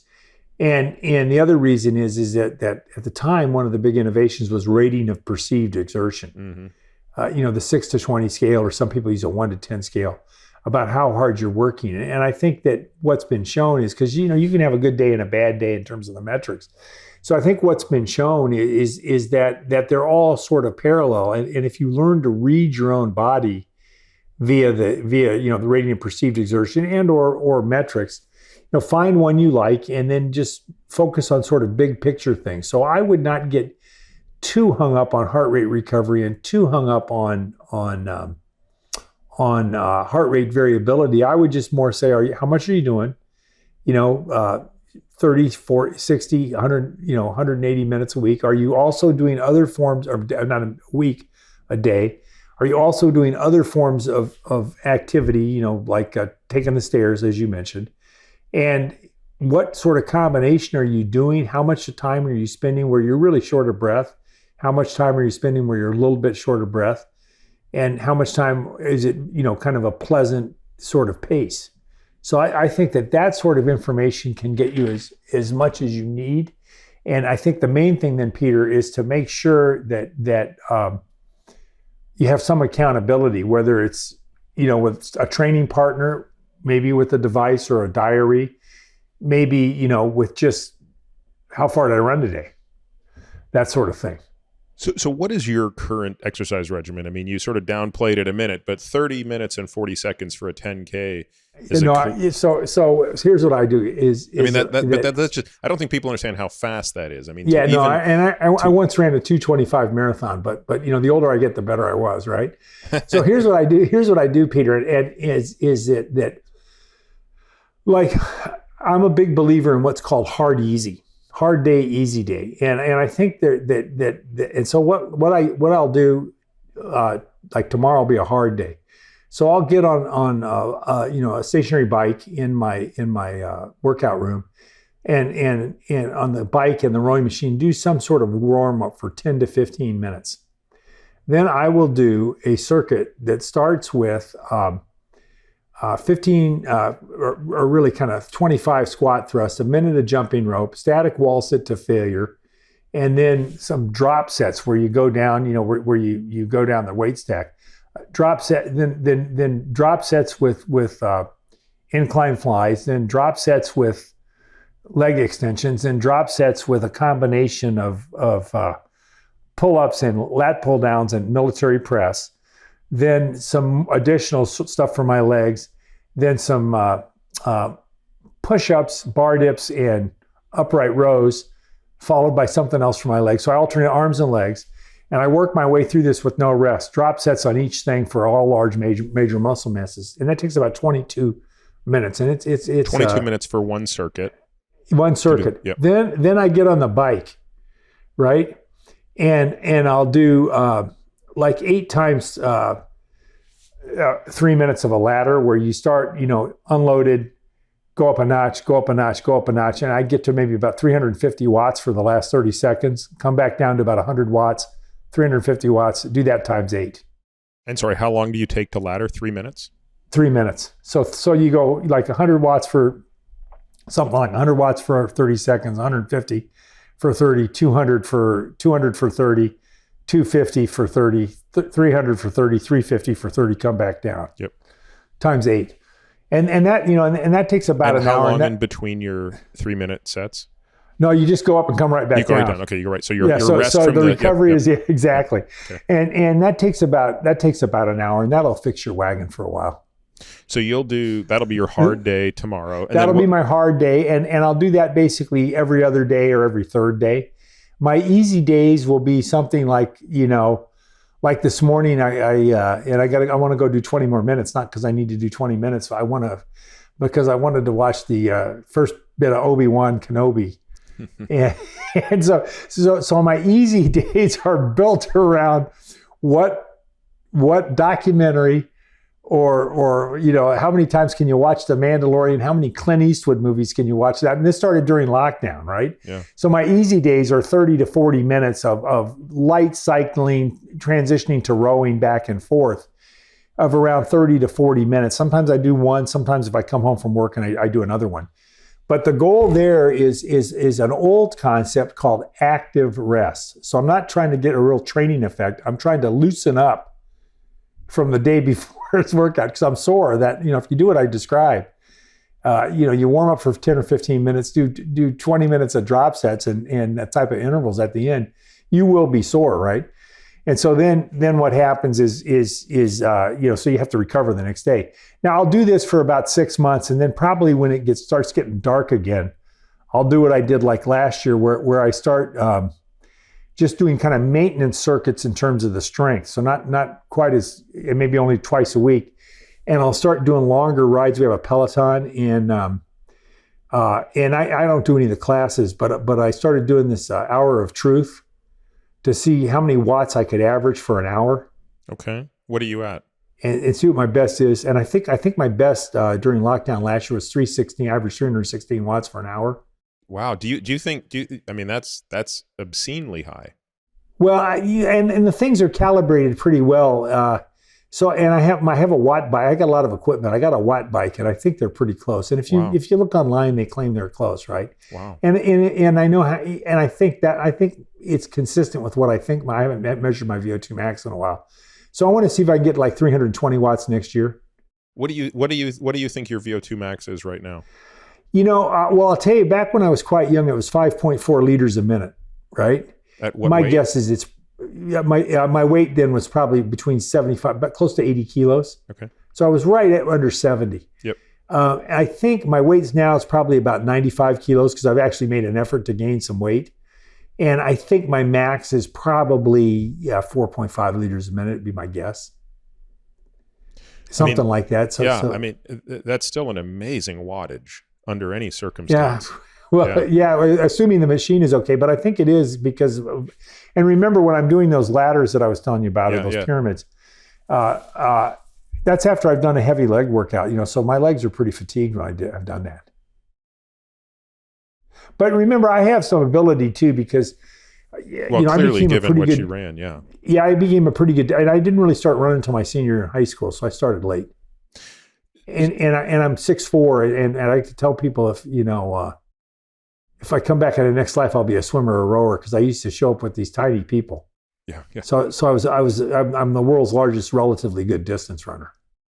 What's on your easy recovery day, Mike? Are you just paying attention to RPE, or are you looking at a split time on the rowing machine or a low wattage bar on the bike? It's just all RPE. It's really just active rest, which is a lost concept. Do you have a sense of what your heart rate is as a percentage of your max? I don't even measure it. Okay. No, I have no. And again, I think it's probably based on the Hour of Truth ride. Mm-hmm. And my wife got me a Peloton shirt and she had it printed Hour of Truth on it, which was kind of cool. But anyways, I think Peter, my it's probably about 140 is my peak heart rate. That would be my guess. But again, I go with RPE. I go to like suffer, and but remember it's unusual it's unusual to be able to do intervals on your own and really push it. Not everybody can do it. And that's why you need a class or you need a coach or you need a group and so forth. But I'm lucky enough to be able to do it. So my training is really polarized. I mean, like really polarized. So let's talk about folks who are listening to this who want to boost their VO2 max. Let's talk about the different protocols that exist. So I'll tell you what we typically tell patients to do, which is kind of, in my experience, one of the most efficient ways that you can do it. But I'm curious as to what other ways. So we typically talk about a 4x4 or 4 on 4 off protocol. You're right there. So we'll tell people, and again, the easiest way that I personally can do this is on a bike on an incline. And it can't be a very steep incline. It's got to be like 6% grade. I want to stay in the saddle, but I never want the resistance to go away. And I basically want to be in the saddle climbing against resistance for 4 minutes. And I use a power meter and a heart rate. So I just want to keep the power as steady as I can. Invariably, it dips in about the third minute, and then I can recover it in the fourth minute psychologically. And then the recovery is 4 minutes of literally doing nothing but rolling back to the starting line. And then basically just repeat that. I'm with you. What I tell people, for example, that have come and say, I want to run a faster marathon, I want to do this, I want to do that, and they're running a lot of miles, they need to get their VO2 max up. And I tell them exactly what you've described. Sometimes I tell them 5 minutes and 3 minutes rest, sometimes whatever. And people that are fitter sometimes only take, like I would only take 2 minutes of rest. Okay. And that's just, but 4 times 4 is terrific. So you would do something, if you were thinking about running, I would tell people to do something that would be right at their sort of 5K race pace. Mm-hmm. Maybe a little faster, or you would do the first one a little slower than your 5K race pace. The next one, a little faster than that. The next one a little faster. And the next one faster than your 5K race pace. And depending on how fast you're running, if you're going pretty fast, then you would just jog in between. And if you were not going so fast, you would walk in between. So that would be the sort of thing that I would describe to people. And the classic training, among elite runners is mile repeats. People doing, 4 or 5 times 1 mile, and then they jog a quarter mile or a half mile in between. And I personally have seen really good runners. I mean, I've seen people, do, 4:30, 4:25, 4:20, 4:15, 4:10, 4:05. But I mean, these were people getting ready for the Olympics, but those sorts of things. But sort of for the average person, right? The hard part that I think requires a little bit of coaching up front is you and I have done this our whole lives, so we sort of Correct. know what 4 minutes all out feels like. Yeah, It's right. like Exactly. at 30 seconds in, you shouldn't be hurting too much. If you No, are, and see, you've gone out too hard. So it takes a little bit of work to coach learn how to somebody do to it. understand what Correct. you're going for is a constant 4 minutes, but the suffering is disproportionately in the last 90 seconds. And Peter, you're exactly right. So I describe it as when you're done. When you get done with the last one, the fourth one, you do not want to be bending over. If you'd have gone a little bit faster, you'd want to be bending over. So I call it the no bend over rule. Interesting. And then what people have to recognize, both for the 4 times 4 minutes and within the 4 minutes, is a good interval workout. And this sounds, completely masochistic, is like putting your hand in warm water and then slowly increasing the temperature in the water to where you can barely stand it anymore, and then leave it in for a while. And then you turn it down and let your hand cool off and do it again. And that's really the what you described. One of the things I think we've learned from the cyclists is a terrific phrase called manage your suffering. You need to learn to manage your suffering. And I think that's the other interesting thing about this type of training is to the extent, people can have these sort of religious experiences exercising. This sort of interval training is one way to get them. That's what I would tell you. I completely agree. I mean, obviously we're cut from the same cloth in this way, but I think that there really is something wonderful about experiencing your limits and understanding that level of discomfort. And if you're able to maintain your rhythm and tempo, Peter, while you do it, that's when you can have these sorts of experiences. And one of the most beautiful things ever, and it wasn't a total endurance athlete, event, it was a little bit short, a couple minutes, but to watch Michael Phelps swim the butterfly and watch his stroke. He was good at everything, but he was especially good at the butterfly. And to watch, most people's stroke has fallen apart and they end up taking more strokes the last 50 of a 200-meter butterfly. Mm-hmm. And, his stroke count, the second, third, and fourth lap didn't change because he had that rhythm, that tempo. And if you listen to the old school coaches talk about interval training, they're constantly talking about tempo. What is your rhythm? What is your tempo?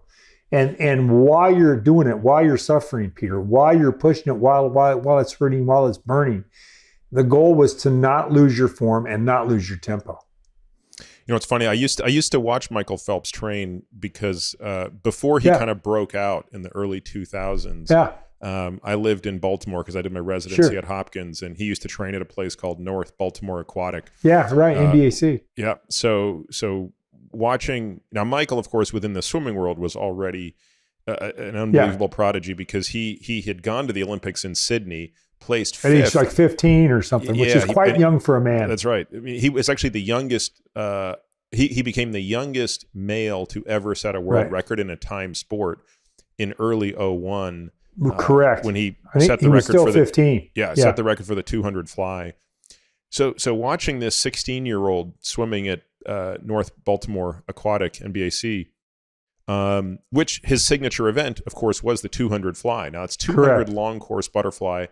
I would put that up there with the 200 breast and the 400 IM as the 3 worst races in all of swimming. To me, it's like doing an 800-meter intermediate hurdles on the track. The event doesn't exist. Yeah. It's pure, it's insane suffer. But here's the thing, Mike. His training was almost never, you never once saw him do a 200 fly. It was lots of 75s. Right. Lots of 75s. And his coach, Bob Bowman, was really adamant about perfect form because if I recall, Michael had an unusual rhythm, which is that he breathed on every stroke. And usually, like when I swam butterfly, when most people swam butterfly, it was every other. You were head underwater for one stroke, head up for one, down for one. And Michael, I'm pretty sure he would breathe every stroke. But as you pointed out, no one's form could rival his. And that's why he was usually the last guy to hit the wall at the 50.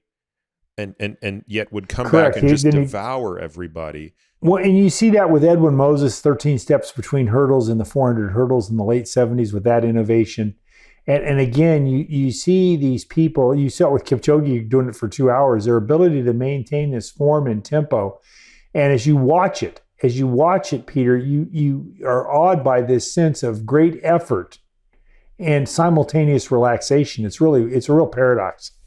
Again, you see that in other sports too. You see it when the golfers get hot, how far they hit the ball, but it's both violent and relaxed at the same time. You certainly you sit there and watch Steph Curry or Klay Thompson start launching balls, and it's just incredible, the tempo, the rhythm, the form, and the effort. But again, just how relaxed they are. It's just wild to think about even. Now, going back to our very, very recreational person who's never trained in their life, we don't use lactate testing on people at that level. We basically do the whole thing off RPE, and we try to get 80% of their time, which might start out at 2 to 3 hours per week, as we want you to be able to talk but not enjoy it, right? I don't want you to be any higher than that. Right. And then once we build up a bit of a reserve in that, after maybe 6 months of that kind of training, we're sort of ready to move them to that next phase of, hey, once a week, I want you to do kind of 4 on, 4 off for 4 rounds. Do you think that once a week doing those 4 hard intervals is sufficient to boost VO2 max? It will increase it for sure. Yeah, in the vast majority of people, especially if they're doing the other stuff you're talking about. Uh-huh. And I think that what I really like about what you describe and what people don't realize, especially when you're going to advocate relatively hard training for citizens, is that sometimes you have to train before you can really train. Yeah, that's right. You got to train to train. Yeah. Yeah, you got to get, and you certainly have seen that in some studies with older, people that are really, 60, 70 years old, is that they almost have to do 3 or 4 or 6 months of sort of pre-training before they are fit enough to train hard. So I think you're spot on there. And my guess is after they've been able to do it for, once a week for a while, you build them up to 2 times per week. I think the one thing that people need to recognize, and this comes from a man named Stan James, who I think is still practicing medicine. He's in his 90s, was one of the pioneers of sports medicine, orthopedic surgery. And he's not operating anymore, but the last I checked, he was alive and well out in Eugene, Oregon. And he worked with Coach Bill Bowerman, the great Oregon coach, one of the founders of Nike, the waffle shoe guy. And they got into this hard, easy thing, which is sort of what I do.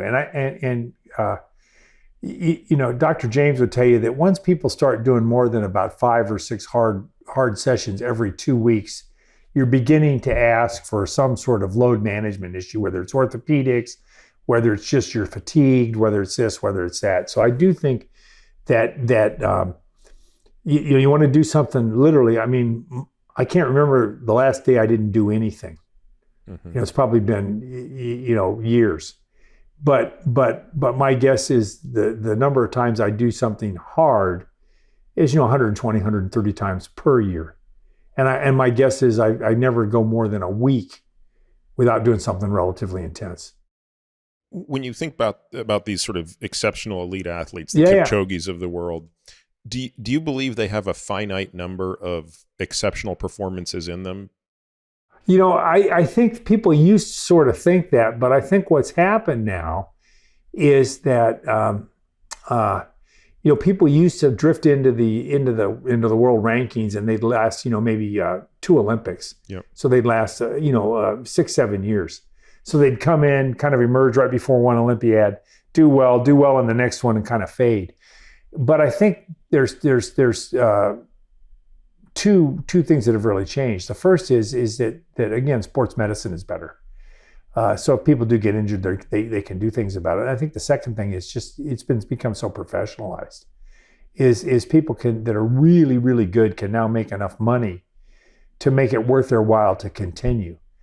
And you see this in terms of the age of Olympians, where you used to have it used to be very unusual to have women over age 20 in swimming. There was no college swimming, there was none of this, there was none of that. So it was a lot of teenagers. Now you see that drifting up, and you see people like Katie Ledecky having extended careers. Phelps going 2000, 2004, 8, 12, and 16. Going to 5 Olympics. Yeah. that would have been inconceivable previously for swimmers, because people hung around and maybe stayed for one additional Olympics when they got done after college, sometimes two, but eventually they had to go get a job. But again, among the most elite who can now monetize this, people can last longer. And you see it also in quote, the major, unquote, professional sports. Before orthopedic surgery was good and so forth, and every knee surgery was an adventure. Somebody like Tom Brady, his career would have been over in 2009. And why keep, or it would have been attenuated. And the other thing, Peter, is why keep, if you're making $100,000 a year, why keep playing?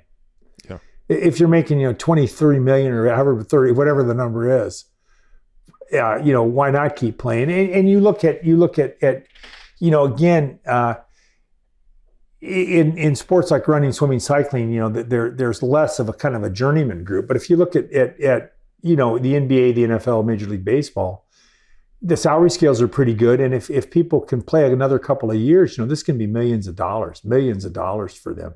So they're very motivated to do this. So if you can be the eighth man on an NBA team and give people 15, 20 quality minutes a game, you're going to have a job for a long time. And again, if you're LeBron, who apparently spends some huge amount of money on training and Cook and all that other stuff, is if you start thinking about spending X per year for a 40X paycheck, why not? Why stop? So where do you think we are today, Mike, in performance enhancing drugs in sports? Right. So cycling is probably the sport I would follow the closest of the major endurance sports. I mean, I guess I follow swimming as well, though not nearly as much as I did for sort of 15 years prior. But I think when you go back and look at the cycling data, and I love the way Lance talks about this, right? I think he's very open, right, to say, look, as long as there has been a Tour de France, there has been a graying of the line. Right. But there is a difference between the kind of high octane cheating that was done in Lance's era and sort of the low octane cheating that was done in Eddie Merckx's era, when they were, using a little bit of here's what I would say about where we are with doping. So the testing has gotten better, both in terms of the frequency of testing and the actual chemistry of the testing, of the machines, the analytics. Yeah, the ability to detect. Yeah. If you look at the way what's called an abnormal test is called, it's not like what we call an abnormal test or an out of range test in clinical medicine. There are typically many standard deviations above average for these things, and they're typically designed so there's not a lot of false positives. They don't want to have any false positives. So that gives people some room to microdose. And that's why you have relatively few positive tests. But occasionally there'll be people, caught through investigations, judicial mechanisms, the police. And historically, many of the biggest busts have been the police. So I think what I would simply say is that the era of industrial strength doping is over. People doing like the East Germans did, and androgenizing females to the extent that they really look like men. So I think that is done. So I think there is still plenty. But sorry, Mike, you say that even in light of what the Russians did as recently as less than a decade ago? Yeah, and I think what the Russians did was, again, relatively low dose by comparison. Yep. So I think there's plenty of room for microdosing and plenty of room for the kinds of manipulation, systemic manipulation, if there's a motivated government to do it. And there's plenty of room, for other forms of corruption. But I do think that the industrial strength doping has largely been, quote, stop, prevented. I think there are probably a bunch of novel compounds that are out there, small peptides that cause this to be released or that to be released, which would be very, very difficult to detect. They'd have vanishingly short half-lives and so forth, and they would just boost your endogenous production of hormone X, Y, or Z, something like a growth hormone releasing factor or some sort of, something that caused testosterone levels to go up or so forth. So I think that it's a cat and mouse game, and you're always going to. I think for the kind of the big three, amphetamines, EPO / blood doping, and anabolic steroids, slash growth hormone. I think that the testing has gotten better and industrial strength doping is over. I think we don't know what we don't know about these novel compounds. And I think what we learned from the Balco situation is that there are all sorts of, clever bathtub chemists who can make all sorts of things, at home, in the garage, wherever it is, in a very unregulated environment. And the barrier to entry for that kind of do-it-yourself sort of stuff is quite low. You can buy, all sorts of laboratory equipment and reagents and all sorts of things. So you don't have to be, a big farmhouse to make interesting things. So Mike, that's why I'd say we are with doping. How familiar are you with Balco and the agents? Balco and Patrick Arnold. You know Patrick? I don't know Patrick, but I know who he is. And the tragedy of Patrick Arnold, this tremendous, guy with a master's degree, I believe, in organic chemistry. Yeah. The tragedy of Patrick Arnold is he wasn't working for one of the big pharma companies making anti-aging, anti-sarcopenia compounds. That's the, where he was making, unusual, chemically modified androgens. Yeah, I actually I've met Patrick a number of times. I've spent a lot of time speaking with him, and in a very unemotional way, and in just a very frank way, he can explain in great detail exactly how he modified these androgens. Yeah. No, and the guy has encyclopedic knowledge apparently of everything that's ever been synthesized in the androgen field, and what it does in terms of half-life and that metabolism and that sort of thing. And then I think if you think about Victor Conte Jr., a refugee from the Tower of Power, junior college educated rock/jazz musician, who's one of the great autodidacts ever out there. So I think with both of these individuals, step back from the legal, ethical ramifications and say, what do they know? And try to be a little bit objective about that. And then, you with doping, you get into all sorts of other sort of areas, what was in the cultures those people were operating in, what was considered the cultural norm. I mean, and Lance was not the only person doing industrial strength doping. Was he doing it better than other people? If there were 6 ways to dope and person X was doing 2 and you were doing 3, was Lance doing all 6? That sort of thing.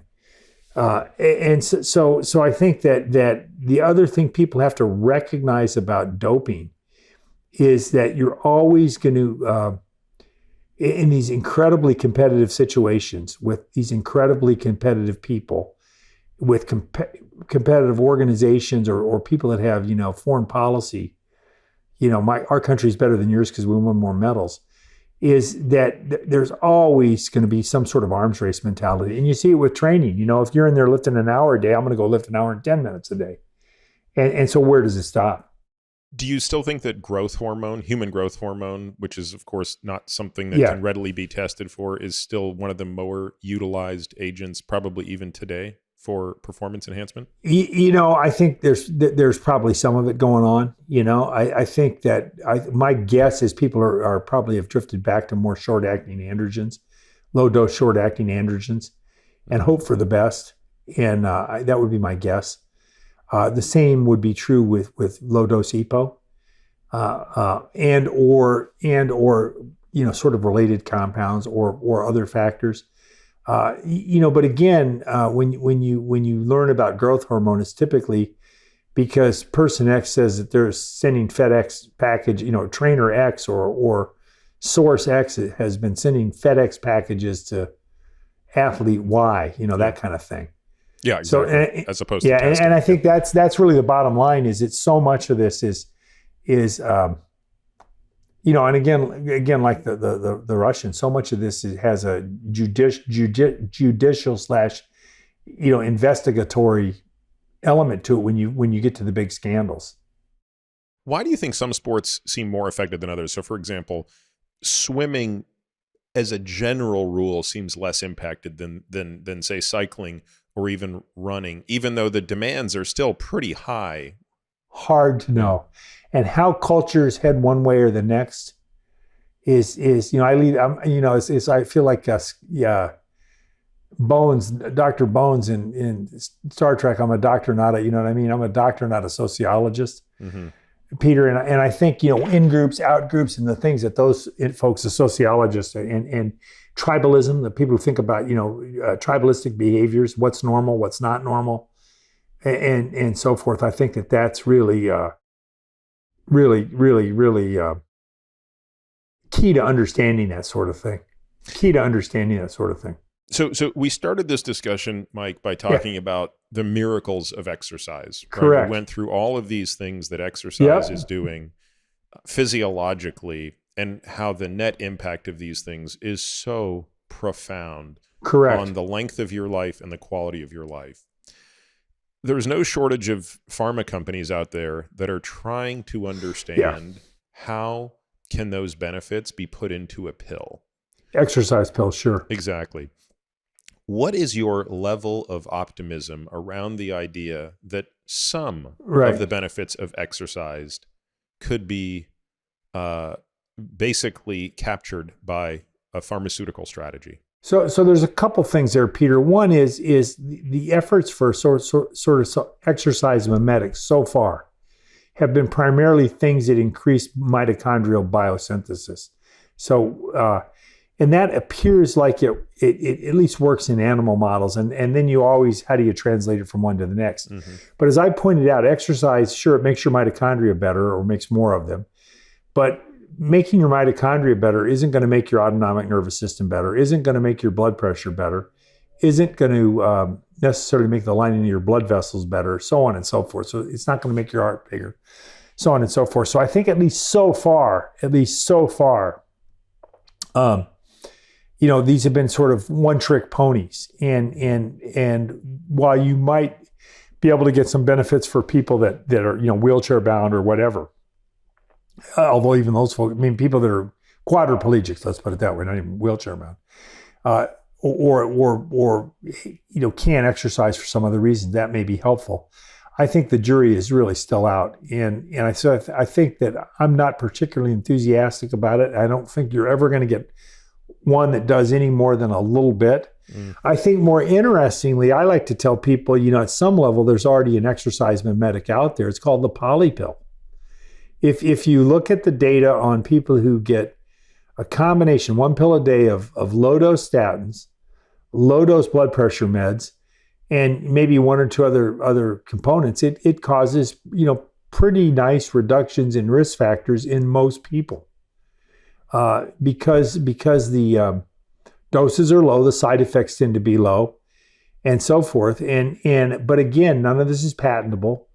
There's no market for it. But if people don't want to exercise, can't exercise, or whatever, I think a better choice than trying to find some mythical exercise mimetic is to use a poly pill, which would do the same things. You give them a statin, their cholesterol goes down, and maybe their endothelial function gets better.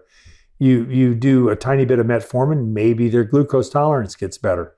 You do a bit of beta blockers, their heart rate is lower, that sort of thing. So and again, I'm not advocating this, but there's all sorts of data out there that a poly pill would be or at least data and speculation and modeling suggesting a poly pill is a quote legitimate unquote whatever that means, potential public health strategy for lifestyle diseases. I would encourage people to exercise and do the sorts of things you're talking about. But I think poly pills have been understudied. So, Mike, what is it you're most excited about right now? What is the question you're most interested in trying to answer? I'm excited about a lot of things. So we've got some interesting data with Sarah Baker on sex differences in blood pressure regulation. I'm quite interested in human performance. As you know, Peter, the first thing they teach in medical school is that a right shift in the oxygen hemoglobin dissociation curve is good for you at altitude. Well, all animals that are genetically adapted over centuries, millennia to high altitude, llamas, the birds that fly over Mount Everest and so forth, are left shifted. We've been doing some really cool hypoxia studies in people with rare left shifted hemoglobins. I'm super interested in that, just as sort of a physiological question. Can you explain to folks what the right and left shift looks like on the hemoglobin dissociation curve? A right shift, think of a curvilinear situation or an S-shaped curve. kind of an italicized curve. And so the idea is that if you shift it to the right, the red stuff, the hemoglobin in your blood, doesn't hold on to the oxygen. So it releases it and can give the oxygen to the tissue. And that's great if it's hypoxic. Now, the problem with that is it's harder for that kind of hemoglobin to get the oxygen out of the lung. And animals like llamas and like these incredible athletes called the bar-headed goose that fly over Mount Everest. Yeah. And without acclimation, they're living in the plains of Mongolia. One day they just fly over Mount Everest and go to India. They're left shifted because they prefer to make sure that they can pick up the oxygen out of the air in their lungs at very high altitude. So we have a family of people and some other subjects that we've studied that are left shifted. And it's very interesting. Meaning there is a family of people who genetically shift left instead of shift right? Right, correct. And there's all sorts of rare hemoglobin variants. And these just are not, they're not like sickle cell or anything like that. So what's interesting, it's very interesting, Peter, to be sitting in the lab having somebody breathing 10% oxygen talking to you. These left-shifted people do that. It's crazy. It's just wild. What is the FiO2 at the top of Everest, by the way, just for comparison? The FiO2 at the top of Everest is, the barometric pressure is about 250. So it'd be 21% of 250, so roughly about 50. So once you get it into your lung, I think arterial's about in the 30s. Wow. Yeah, and so 10% would be, and certainly at 15%, which is 3,000 meters, these people exercise like no, they do fine. So I'm very interested in that. And then, as I mentioned, before we went on, is through a weird collection of events. When the pandemic struck in March and early April of 2020, I somehow became the principal investigator of the U.S. Convalescent Plasma Program, a program that was initially designed to facilitate in 5,000 patients compassionate use of convalescent plasma from recovered, antibody-rich plasma from recovered COVID patients that we would give to people who had disease, and hopefully the antibodies would help them. And through all sorts of twists and turns, we ended up doing over 100,000 people.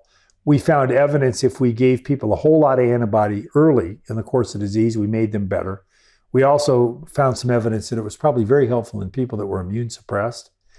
And that has been the gift that keeps giving. So at age 61, 62, 63, I got kind of a new career in immunology and infectious disease. And so we're pursuing that. And we're especially interested in that, Peter, because whenever COVID sort of finally winds down, about 2 to 3% of the population is what we call B cell deficient. So B cells are the cells in your body that make antibodies, help you respond to fight the virus or respond to the vaccine. And about 2 or 3% of the people don't have any or don't have very many. And those people will continue to get COVID and other forms of infectious disease. And antibody therapy is essential to help those folks. And I was telling you, I'm very happy that we've published papers in high-profile journals, but we just learned yesterday from People magazine, of all places, that the actor Jeff Bridges, the dude from The Big Lebowski, the dude himself had gotten lymphoma, gotten drugs that depleted his B cells, which is typical for lymphoma patients, got COVID. He could not clear the COVID and responded to convalescent plasma. What's the total volume of plasma you need to give a patient in that setting? If you get really high titer stuff, 2 to 400 mLs. That's it. And one-time treatment? Yeah, typically. Sometimes we give people more. And what's been helpful, Peter, is that we now have people that have been both vaccinated and they've had a breakthrough infection, or they've had an infection and been vaccinated, right? So they have hybrid immunity. Mm-hmm. And those people make, really, really, their plasma has a whole lot of antibodies in them, and they're broad spectrum. So they cover all the variants. And they almost anticipate future variants because of the way the immune system works, and as a sort of a sloppy replicator. And so they cover a lot of the variants. They cover potential future variants. And as monoclonal antibodies, which have been super helpful during the pandemic, as those get less effective due to escape variants, this very high titer plasma is still available. So we're back doing exercise studies. We're back writing papers about exercise and doing our regular physiology. But I think, this antibody therapy's really took a bite out of me. And it's like what Jim Bouton said, the great pitcher. You spend your life gripping the ball and thinking about your grip on the ball, and in reality it was the other way around. The ball had a grip on you. So I've been thinking a lot about antibodies, and maybe antibodies have been thinking about me, because it's really hard to stop thinking about it because it's so interesting. And we get reports back to us from not famous patients that are very similar to what we've heard of Mr. Bridges. So we're quite excited to pursue these solutions for our immune suppressed patients. And I'm especially, when I started medical school in 1982, those sorts of patients, their life expectancy was quite low. And now our patients with heme malignancy, multiple myeloma, lymphoma, leukemias, a lot of those people live a long, long time. And so how long after a person is infected and recovers from infection are they a suitable plasma donor? Within about 2 to 3 weeks. And how we need how to make long, sure. And then, when does that window close? Certainly it goes on for 3 or 4 months. Probably up to 6 months, and it would probably reopen if they got boosted, that sort of thing. But you only get sufficient antibodies from people who have had the actual infection, not from people who just go get a booster. What's happened is that's been initially because there were no vaccines. We only had people that had the normal infection. Mm-hmm. Since the vaccines have become widely available in the last almost 18 months now, or 15, 16 months, we've now been able to get people who've had both. And those people, the people that have had both, are really the super donors, And we can work with those people to come back in and get multiple units. We collect our own blood at Mayo. We have a terrific blood bank here locally, but they're using it at Hopkins, they're using it at Harvard, using it at Einstein, a lot of other big places. We're working with the societies, the Food and Drug Administration, and others like the Lymphoma or Leukemia and Lymphoma Society, the CLL group, Immune Deficiency Foundation, to make sure that we have this available for those sorts of patients. They're doing this at scale in France to about 50 patients a week, which would be about 300 a week in the U.S. if you account for population differences. So that's one of the things we're quite interested in. This is something people can donate. It's a way for people to give back. Are you able to find sufficient donors? Are there enough donors? There's sufficient. There again, because there's so many people who've been both infected and broken through. There's always logistical issues in terms of getting the person to the blood collecting center, getting it here, getting it there. But availability should be pretty high. And with plasma, do you still have to do a type and cross? Yeah, it's got to still be typed and crossed, and people are subject to, they have to be eligible to otherwise donate blood. Yeah. Okay. But during the peak of plasma use prior to the vaccines and prior to the monoclonals, 20, 30, 40,000 units a week were being used in the country. And in the weeks when more plasma was being used, the death rate 2 weeks later was lower. So there's a pretty nice correlation between that. So that's been, but again, I think, we've talked about training, we've talked about, a little bit about coaching, we've talked about, participation in sport and so forth. But I think one of the things that really helped me, work with the government and work with our team to instead of do a 5,000 person demonstration project, do a treatment registry in over 100,000 patients, was the organizational skills I learned from my coaches, who I used to joke with the higher ups in the Food and Drug Administration. They'd say, "Well, how did you do that?" I'd say, "I'm a recovering physical educator," and that was always I was always good for a laugh during at least a few dark hours. Last question, Mike. Sure. Given your long-standing history in athletics, both personally and professionally, are you optimistic or pessimistic about the future of Americans based on the level of physical activity that we see? We need to do something. We need to do something. And I think it really reflects our society in general. I think that you have, for lack of a better word, upper middle class kids who have access to superb coaching, to superb facilities, and to programmatic things. I think we've got a tremendous problem with play and unstructured play. And I think we've got a whole lot of people that things that when I was growing up in the 60s and 70s that were done through the park district and the school district, I think a lot of those opportunities have fallen by the wayside. I mean, we used to have, the kids who were college athletes used to come back and have open gym all over Tucson when I was a kid. And there's no open gym at the high schools in Rochester, Minnesota, a rich community, in the summer. And I mean, the advantage of open gym was, you got people off the street and they were doing things, and you got better athletes, and the police knew where we were, which they're always very pleased about. If they know that all the high energy boys are in one place, it makes their life a little easier as well. So I think I think it's a real problem. So I think we'll have these incredible performances by the kids who have access, but I think that what we're doing in the rest of the world is problematic. And if I could do anything, I'd start a national open gym movement. Winter, summer, whatever, because we have a lot of nice facilities that are used just a limited number of time per day. Yeah, could you imagine if you were czar? And you could sort of do anything, and you just said, no matter what your lot is in life, right? If you're a school child, if you're a person who works in an office, if you're a person who works we somehow rearrange the day such that every person has a mandatory 1 hour activity.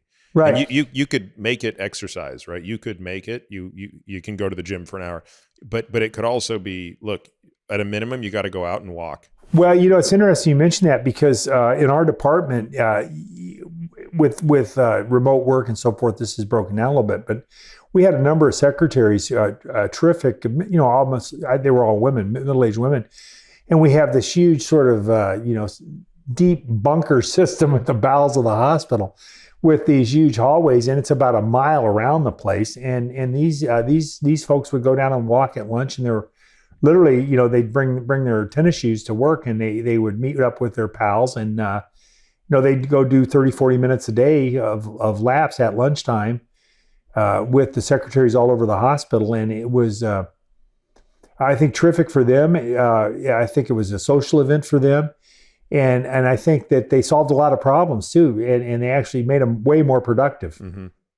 I believe it. Well, Mike, as I said at the outset, I've enjoyed reading the papers. It's been fantastic, Peter. Put a quarter in. Yeah, for more than 2 decades, and I'll continue to do so. And it's been great to chat, and hopefully we can meet in person at some point and do a workout together. Where do you live now? Austin or someplace? Yeah, I live in Austin. Yeah, no, Eddie Coyle at the University of Texas is a good friend of mine, so yeah, I look forward to it. Yeah, well, it's funny. I have been meaning to get a hold of him, and I'd like to have him on the podcast as well, because I've also read a lot of his stuff. Yep. Eddie's quite a guy. Yeah, exactly. Yep. All right, Peter, thanks much. Yep. All right, thanks, Mike. Bye-bye. Bye.